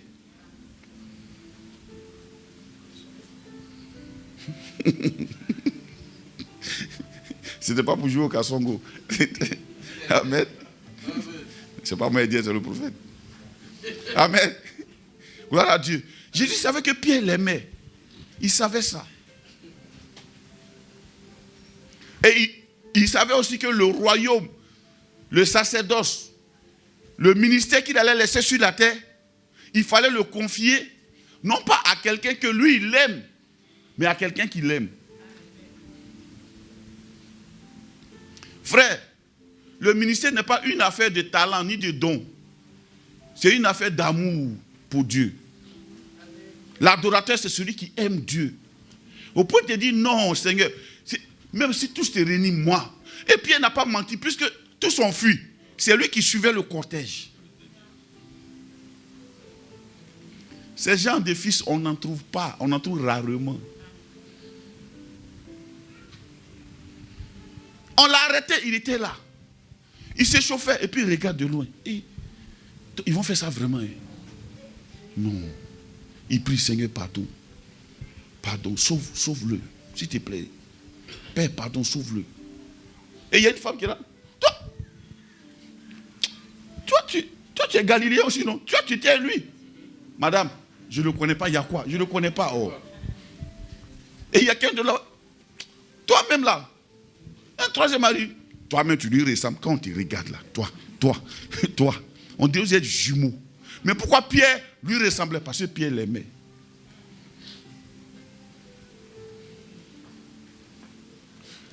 Qu'est-ce qui concurrence Jésus? L'adorateur, c'est ça. Jésus est aimé. Jésus est aimé au point que c'est Jésus ou rien. C'est ça l'adoration. Donc, le chant est l'expression de l'adorateur.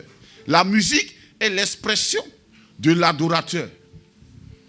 L'Église, aujourd'hui, en Afrique, particulièrement dans notre pays, a besoin de former des adorateurs, a besoin plutôt d'attirer l'attention à ce que le peuple devienne des adorateurs. Pas de former une équipe de louanges qui va louer Dieu pour nous. C'est là l'erreur. On loue Dieu nous tous. Pas quelqu'un qui est assis pour louer Dieu pour nous.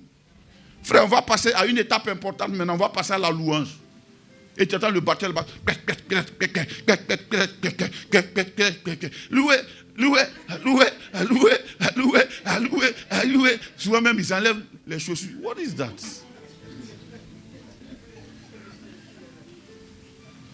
On danse. Quand on a fini, on n'a aucune émotion pour le Seigneur. Oh, on loue l'Éternel pour nous faire rentrer dans un moment d'adoration. On adore jusqu'à ce que la gloire de Dieu descende. Et frère, je vous assure, c'est la chose que le diable combat en nous, c'est l'adoration. Tu peux adorer ton parfum, tu peux adorer ta chaussure, tu peux adorer tout ce que tu as. Mais dès que tu commences à arriver sur l'adoration du Père net là, celui qui connaît l'adoration, qui a été oué pour l'adoration. Aujourd'hui, les gens de l'équipe de Louange pensent que c'est à l'heure tout que Dieu a établi ça. Frère, celui que Dieu a créé pour ça, c'est lui-même qui s'est rébellé. Il s'appelait Lucifer. Disait Ézéchiel.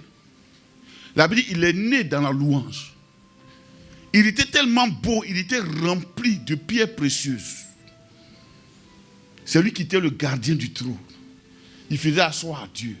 Il était tellement beau, il a dit, mais est-ce que moi je ne peux pas faire? Moi, je peux être Dieu. Les Corées là, ce n'est pas nouveau. Le vieux père même a fait son ciel. Et la Bible dit, à la seconde, quand il a fait. La Bible n'a pas dit que Dieu a négocié lui. Dieu l'a précipité sur la terre.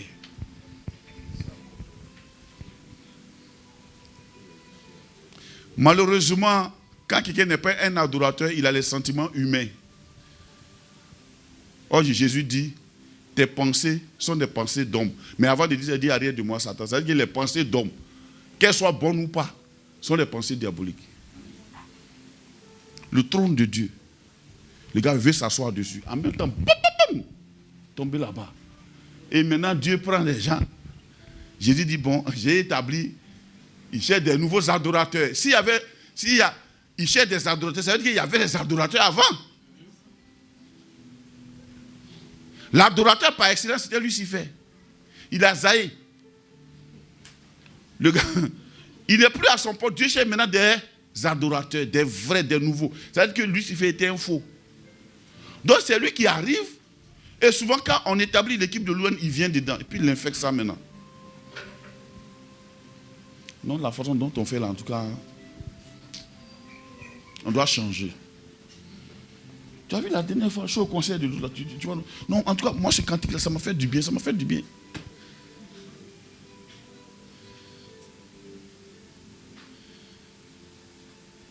Et on chante, on chante, on chante. Tout est le contraire de tout. En ignorant tout. C'est comme ça qu'il a infecté les équipes. Remarquez bien, c'est dans les groupes musicaux, les équipes de louange. Si tu veux trouver l'impudicité, il faut aller là-bas. Ça a son siège là-bas. Souvent, le maître de chœur, il a validé 2 sœurs. On ne sait pas. Et puis on est là. C'est là-bas. C'est rien même. Alléluia. Parce qu'il a le don. Oh, ne faites pas attention au don. Faites attention au donateur. Quand quelque chose est bâti sur le don ou le talent, ça n'a pas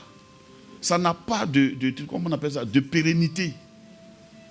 Mais quand c'est bâti sur la parole de Dieu, la parole de Dieu est éternelle. Bâtissons nos vies d'adorateurs. Alors on se comprend. Résumé. 1. Chaque jour. Il faut noter ce qu'il dit là. Chaque jour. Prends ton livret de méditation. Lis le texte, médite-le. Pas pour aller prêcher à quelqu'un. Médite-le pour le prêcher à toi. Parce que la parole de Dieu va venir couper, détruire. Dieu dit quoi? Je t'ai établi, Jérémie, pour que tu ailles. Ce n'est pas que tu plantes d'abord. Pour que tu fasses quoi? Que tu abattes, que tu déracines, que tu détruises. Et après, que tu plantes. Dieu ne plante pas au milieu des choses qu'il a trouvées. Il les détruit et puis plante pour lui. Donc la parole de Dieu vient détruire cet orgueil démesuré que tu as. Où tu penses qu'un ministère doit vivre en fonction de toi, tes humeurs. La parole de Dieu vient déraciner ça. Même si ton pasteur était lâche, la parole de Dieu ne sera jamais lâche. Elle va te pousser à la confession et à la repentance. Ces choses que tu traînes, où tu aimes dire, on ne m'a pas compris, donc moi je me mets dans mon coin. La parole de Dieu dira, qui es-tu toi? Elle mettra le doigt. Chaque jour, médite. Aujourd'hui où on est arrivé dans le nombre, chacun de nous sait les conséquences dramatiques d'une rébellion. La cause peut être même vraie. On peut trouver en Moïse un dominateur, oui. Mais Dieu ne quitte pas derrière celui qu'il a établi comme chef.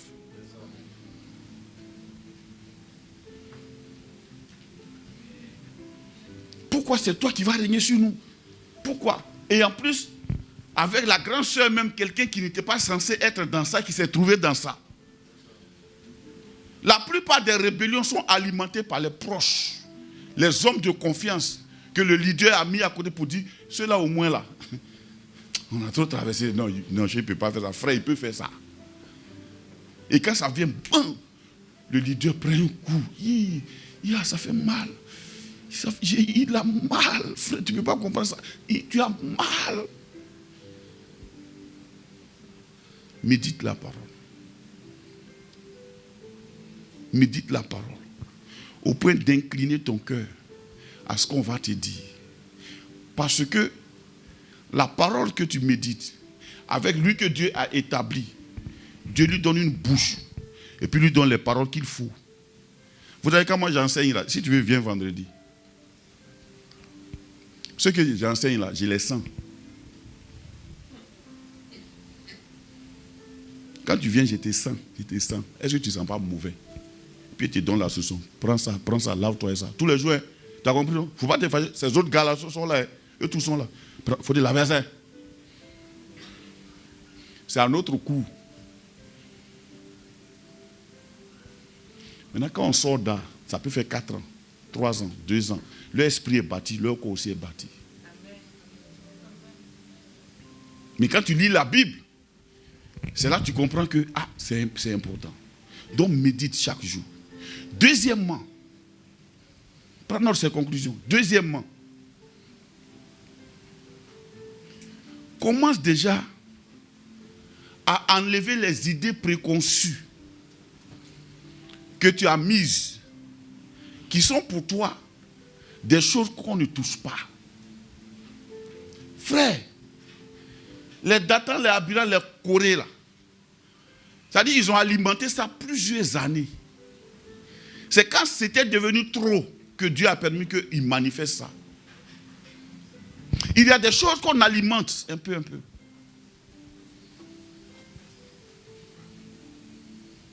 Surtout, quand quelqu'un connaît ton passé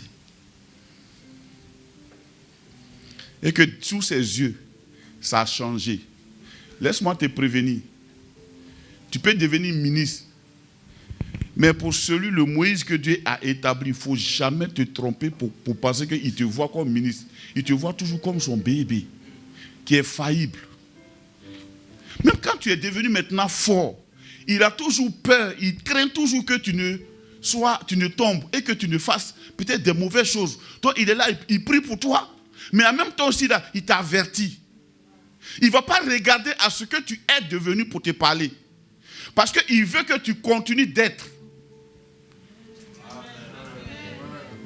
Si tu as fermé sa bouche, tu es mort. Tu es mort. David était le roi, mais il écoutait toujours Samuel qui vivait au village à Rama. Mais Saül, quand il est devenu roi, tout le monde se prosternait devant lui. C'était le roi d'Israël. Tout le monde voyait sa grandeur, sa grande taille et ses biens. Il a pensé que Samuel aussi devait faire partie de ceux qui l'honorent. Quand Samuel l'a envoyé en mission par l'ordre de l'Éternel pour dire, frère, quand tu commences à être grand, fais attention aux ordres qu'on te donne. Il y a des ordres qu'on te donne qui sont des ordres prescrits par le ciel pour extraire de toi, pour voir toujours est-ce que ça est là. Samuel lui dit, va en guerre, tue tout le monde, les animaux, tue-les tous. Parce que Dieu avait vu qu'un jour, l'espèce amalécite, s'il restait un, même son mouton, Ça allait être quelque chose de catastrophique pour le royaume d'Israël. Il arrive, il trouve que lui, il est assez intelligent. Samuel ne comprend rien. Il a tué les veaux maigres, il a laissé les veaux gras, il a tué les vilaines femmes, il a laissé les belles filles pour les donner aux garçons qui manquaient de femmes. Il a laissé aussi les gens pour faire d'eux des esclaves. Samuel arrive sur le terrain. Il entend le bêlement de moutons. Il dit, mais qu'est-ce que c'est que ça, c'est quoi? As-tu fait ce que l'Éternel t'a recommandé? Il dit, si, le vieux, j'ai tout fait. Mais tu as tout fait selon toi. Tu n'as pas tout fait selon l'ordre qui t'a été donné. L'ordre t'a été donné, toi tu as médité l'ordre et tu as trouvé que dans l'ordre là, il faut que toi tu fasses selon toi. Or Dieu dit toujours, fais selon ce que je t'ai montré. On dit, il veille sur sa parole, il veille. Le gars lui dit, quoi? Comment tu es devenu comme ça? Tu ne sais pas que l'obéissance vaut mieux que les sacrifices? Samuel était en train de lui parler pendant que le peuple est là. Il y a eu un moment même, Samuel tardait. Il est rentré dans le temple, il a fait le sacrifice. Et Samuel finit de parler à lui. Pour Samuel, il y avait toujours de l'espoir.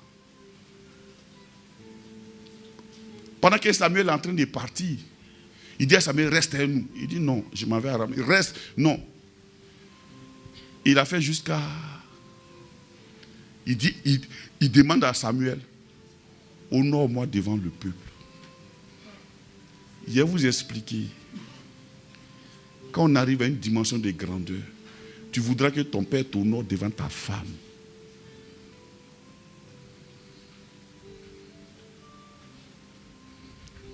Honore-moi devant le peuple. Samuel lui a donné d'eau, il a attrapé le manteau de Samuel pour le tirer, le manteau s'est déchiré. En même temps, il y a une parole qui est sortie. Il dit de la même manière, tu as déchiré ce manteau. Le royaume va se déchirer sous toi.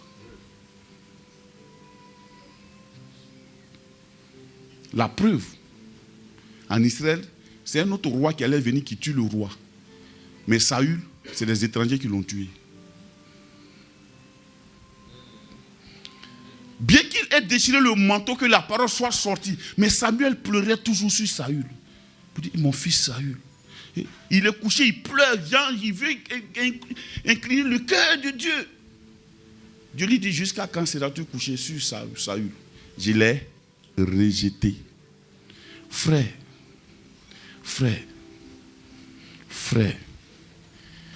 le rejet de Dieu ne veut pas dire que tu as quitté le trône.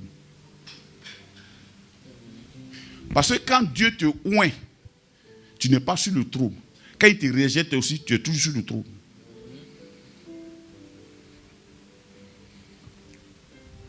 Et c'est là maintenant il est parti. Au moment où Saül avait pris ses serviteurs en train de chercher les 3 ânesses, le peuple n'était pas là.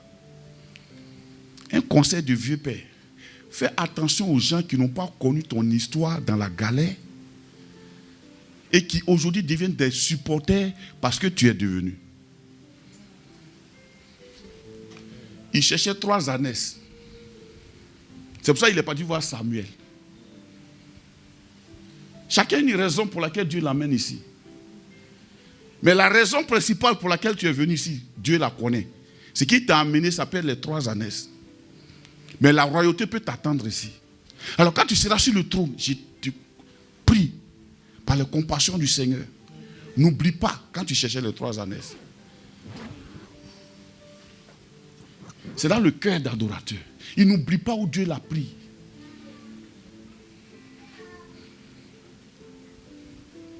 Et Saül, il a perdu la royauté. Et Dieu a dit instamment à Samuel, lève-toi, j'ai trouvé l'homme selon mon cœur. En d'autres termes, l'homme à qui je vais parler, même quand la chose paraît bonne, à qui je vais dire non, qui va dire non. Je l'ai trouvé. C'est un jeune homme qui s'appelle David. Va dans la maison d'Isaïe. Il arrive là-bas. Il trouve des gens qui ont ressemblance à Saül. Mais malgré ça, il y avait toujours dans le cœur de Samuel son fils Saül. Voilà pourquoi il a sauté sur Élia pour dire, celui-ci, c'est certainement lui. Parce qu'on dit que quoi? Saül, là, il était grand détail. Donc, quand il a vu Eliab, il dit, au moins, quand il voit sa taille, il va me conseiller. C'est peut-être lui. Dieu dit non. Il tombe sur son frère, non. Non, non, non, jusqu'à ce qu'il trouve personne. Dieu lui dit, demande au Père, il sait où il est. Si tu veux conserver la grandeur, n'oublie pas d'où tu es parti pour être grand.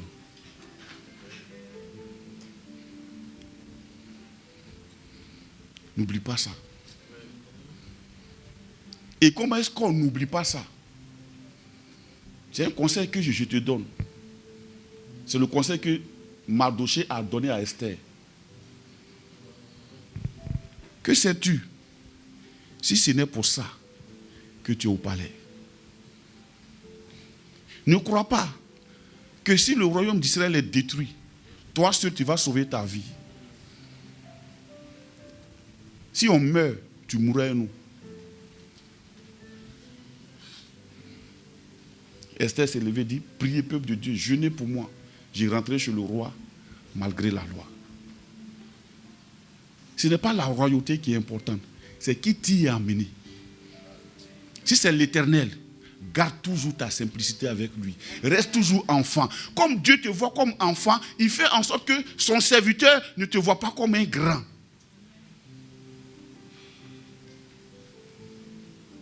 Parce que si son serviteur te voit comme un grand net, c'est fini, tu es foutu, tu es perdu. Dieu veut te voir toujours comme cet enfant obéissant.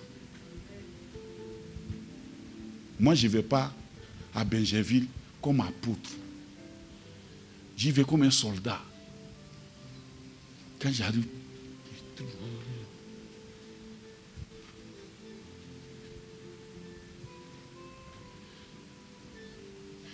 mon papa ne parle pas comme ça. Il ne parle pas des images, mais je sais comprendre son langage.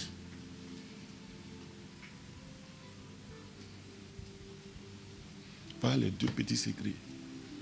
Reste adorateur, reste adorateur. Parce que je t'ai dit, les gens donnent les prophéties sur les nations. Le problème, la nation ne se détruit pas. Jusqu'à ce que Jésus revienne, on sera là.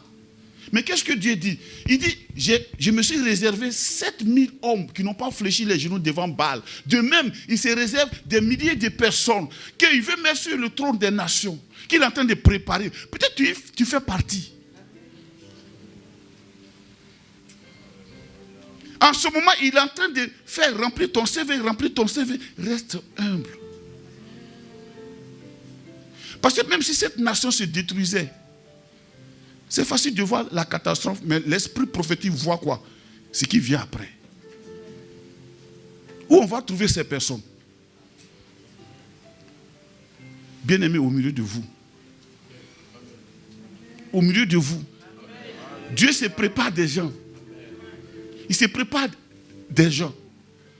Si aujourd'hui tu es femme d'homme d'affaires et que tu n'es pas humble, que feras-tu si tu es première dame? Est-ce qu'on pourra te parler?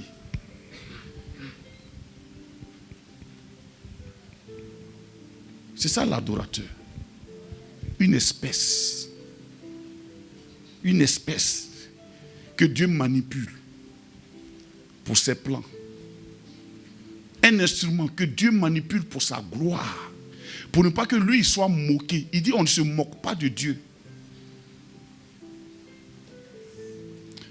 Quelquefois, il y a des gens qui nous font des affronts, qui sont des païens.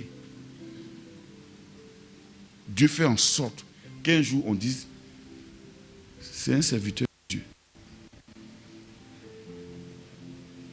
On va se tenir debout. Il sait qu'il y a des adorateurs. Frère, c'est Dieu en train de vous préparer. Pour que dans ton entreprise, tu adores Dieu. Tu es adorateur, mais tu es là, tu es dans l'entreprise. L'adorateur, Dieu lui parle. Et puis, il prévient des choses.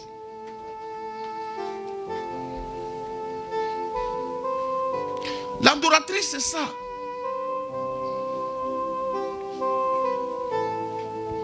L'adoratrice, c'est ça. L'adorateur, c'est ça. L'adorateur, c'est ça. C'est une espèce. Voilà pourquoi Jésus a dit, si quelqu'un est en Christ, il est une nouvelle créature. En d'autres termes, il est un adorateur maintenant. Les choses anciennes sont passées. Maintenant, toutes choses sont devenues nouvelles. Il fait des choses nouvelles. Pourquoi? Avant l'arrivée du Maître, Dieu prépare une génération qui va préparer des hommes qui seront enlevés. Alors l'église ne sera pas seulement un bâtiment dans lequel on vient pour se réjouir. Toi et moi, nous serons l'église, marchant dans la rue, transportant la gloire de Dieu.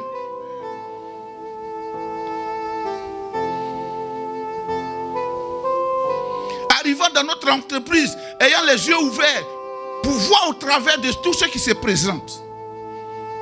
Regardant les personnes autour de nous et en même temps nous souvenant de Dieu. Pour être prudent. Parce que ce qui est en jeu, c'est la mission de Dieu. Si vous observez cette nation, Dieu est en train d'élever l'église de l'intérieur vers Abidjan. Ce n'est plus d'Abidjan vers l'intérieur. Aujourd'hui, quand tu arrives à l'intérieur, les gens ont soif de Dieu. Tu trouves des adorateurs, tu trouves des gens là-bas qui lisent la parole de Dieu, qui cherchent Dieu. Mais pourtant, ils sont dans des villages.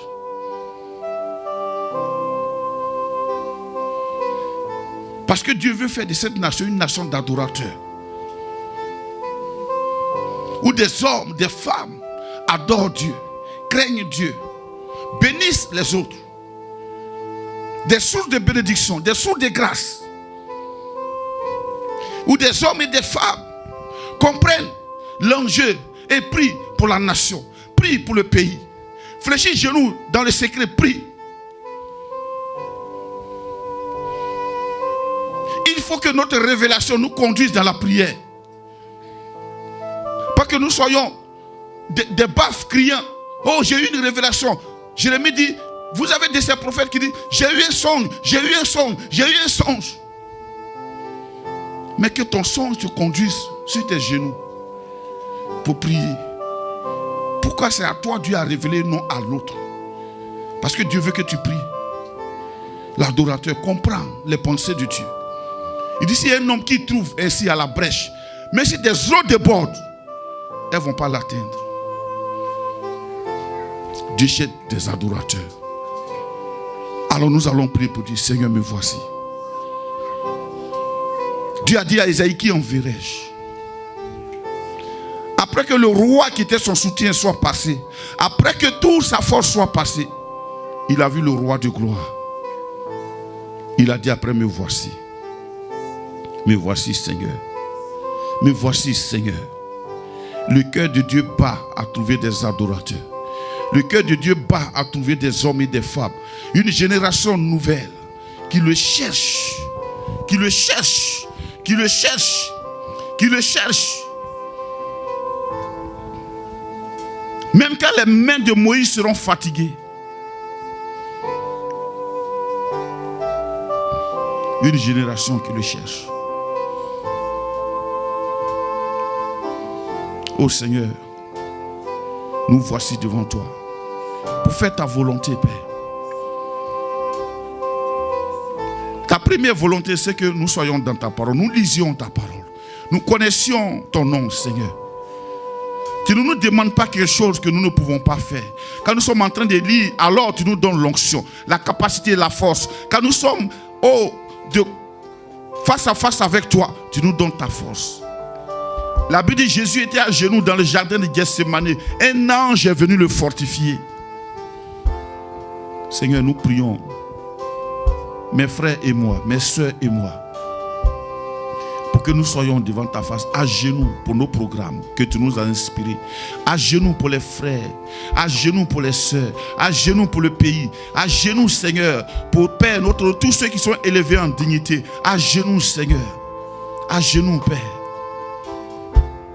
pour élever la voix, Nous voulons te voir chaque matin. Nous ne voulons pas voir nos problèmes. Seigneur, tu es trop grand que nos problèmes. Tu es plus grand que les soucis. Tu es plus grand que Seigneur notre Dieu. Aucune porte n'est aussi forte pour être verrouillée devant toi. La Bible dit même quand les portes étaient fermées, tu traversais les murs. Quand tu es arrivé voir Lot à Sodome et Gomorrhe, Seigneur notre Dieu, tu as fait en sorte que les maisons qui avaient des portes, les portes disparaissent et des bétons de murs soient implantés. Tu es sorti quand même pour aller parcourir, Seigneur notre Dieu, les rues de la ville. Personne ne peut t'arrêter, Seigneur. Aucune force humaine ne peut s'opposer à toi. Nous voulons te voir tel que tu es. Avoir ce cantique à la bouche. Être reconnaissant, Seigneur. Ta miséricorde dure toujours. Elle dure à toujours. Elle dure à toujours. Si nous voyons le jour d'aujourd'hui, ça veut dire que tu as un plan pour nous avec toi. Nous te bénissons. Voici nos vies. Voici notre nation. Voici notre pays, Seigneur, pour faire ta volonté, Père. Voici l'église au carrefour, au creuset, Seigneur, notre Dieu, notre roi. Ô Père de gloire. Au moment où la voix, Seigneur, notre Dieu de l'église se confond avec la voix du monde, Seigneur, je t'ai prie, conduis ton peuple, Seigneur, dans la prière. Au moment où on n'arrive pas à discerner la voix du monde de la voix de l'église, tu avais pourtant dit, les portes du séjour des morts ne prévaudront point contre elle. Et si ce que nous voyons aujourd'hui n'était pas l'église. Parce que ton église, tu as dit, elle est sainte, elle est pure. C'est ta fiancée, tu t'en occupes, tu la pars de bijoux précieux. Chaque jour, tu l'équipes, Seigneur. C'est ton église, c'est ta fiancée. Elle ne sera pas draguée par autre chose, par autre personne. Parce que c'est la fiancée du roi des rois. C'est la fiancée qui sépare. Seigneur, nous voulons nous voir comme étant ta fiancée. Les noces auront lieu au ciel. Mais pour l'heure, Seigneur, c'est là où, Père, notre Dieu, nous sommes entretenus. Nous sommes entretenus. La Bible dit, Esther, les femmes étaient dans les maisons des femmes. Et Seigneur notre Dieu, là-bas elles étaient entretenues parce qu'elles devaient se rendre devant le roi. Leurs toilettes étaient prises en compte. Seigneur, aujourd'hui, nos toilettes sont prises en compte. Notre parure est prise en compte.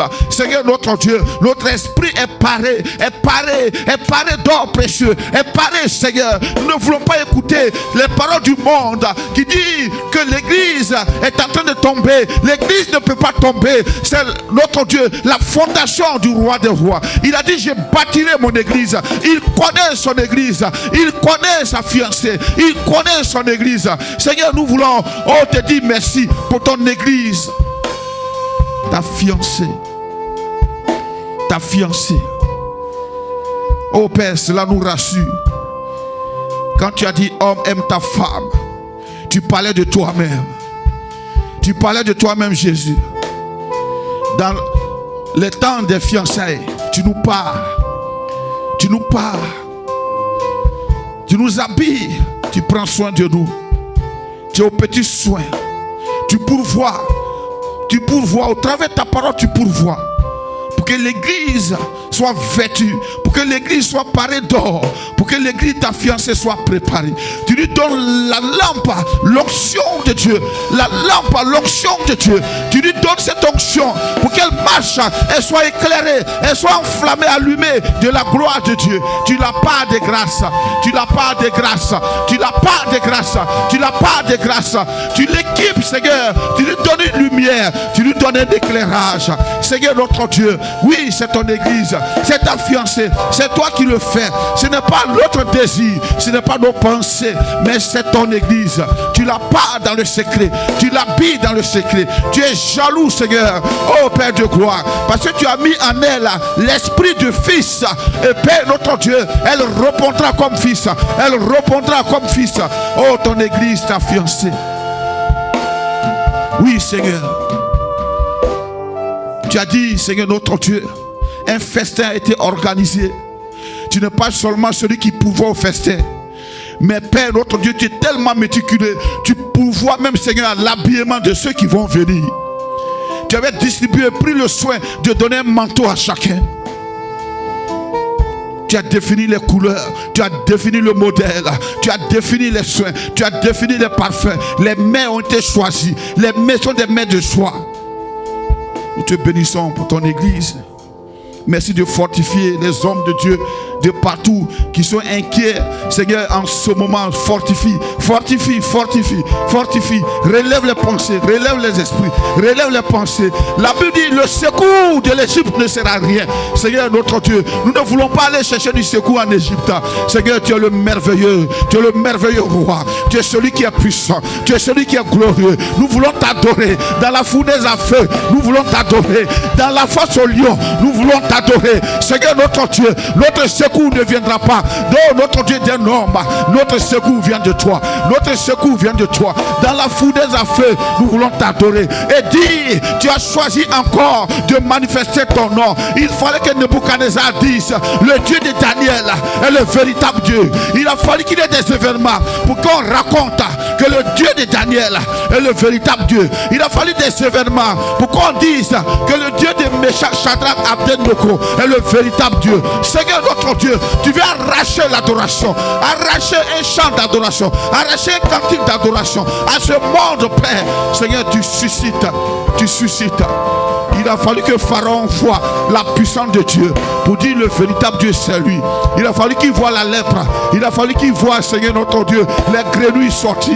Il a fallu qu'il voie, Seigneur, les sauterelles dévorer des champs. Il a fallu qu'il voie ton armée susciter pour faire voir, pour qu'ils comprennent que tu es le véritable Dieu. Que le cœur de ton peuple se tourne vers toi. Que le cœur de ton peuple se tourne vers toi. Non pas dans la crainte, mais dans l'adoration. Parce que nous sommes tes adorateurs. Tu nous as établis pour cela, Jésus. Tu as dit, nous sommes le sel de la terre. Oh, si le sel perd sa saveur, avec quoi on va l'assaisonner? Il n'y a rien sur la terre qui pourra assaisonner le sel. Il n'y a rien dans le ciel pour assaisonner le ciel. Si le sel perd sa saveur, tu as dit, il ne sert plus qu'à être jeté au feu. Oui, Père, même les moutons refusent le sel qui n'a pas de saveur. Même les animaux refuseront ce sel. Nous ne voulons pas perdre notre saveur. Oui, Père. Merci pour ta grâce. Que ton nom soit élevé. Merci pour ta bonté. Merci pour tes enfants. Merci pour l'esprit d'adorateur que tu relèves ce matin. Que tu réveilles ce matin. Merci, Père, notre Dieu, qu'ils aillent, qu'ils parlent à leur environnement, qu'ils parlent à leur couche, qu'ils parlent, Seigneur, notre Dieu, à leur maison, qu'ils parlent. Père, ne les laisse pas entendre, qu'ils entendent ta parole, qu'ils entendent, qu'elles étudient, qu'elles cherchent. La Bible dit que tu es le rémunérateur de celui qui te cherche. Tu ne veux pas que tes enfants soient oisifs.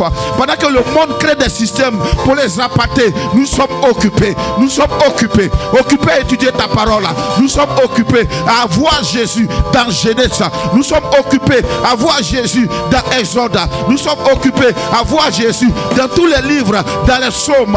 La Bible dit, tu as pris, Seigneur Moïse, tu as aussi pris les prophètes, tu as pris les psaumes pour expliquer à tes deux disciples ce que toi-même tu étais. Tu étais présent, mais tu as pris, Seigneur, la parole, l'Ancien Testament, pour leur expliquer qui tu es, Seigneur.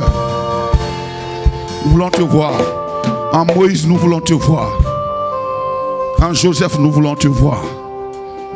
Merci, Père. Oui, Yahvé. Et c'est que les besoins sont énormes. Il a besoin de mariage. Mais nous voulons t'épouser, toi. Pour être une bonne épouse, il faut que nous épousions, Seigneur, notre Seigneur. Merci, Père, pour ta grâce. Pour être un bon époux, il faut que nous épousions notre Seigneur. Merci, Père. Merci de pouvoir, de créer, Seigneur, l'eau dans les vallées, dans les fosses. Merci, Yahvé Jireh. Merci pour cette réserve que tu gardes. Merci pour cette réserve, cette jeunesse que tu gardes pour les années à venir, pour les siècles à venir. Merci, Père. Merci, Yahvé. Avant ton retour, Seigneur, notre Dieu, notre roi, ce que ta parole a déclaré sur cette nation s'accomplira. Merci, Yahvé. Au nom de Jésus. Amen.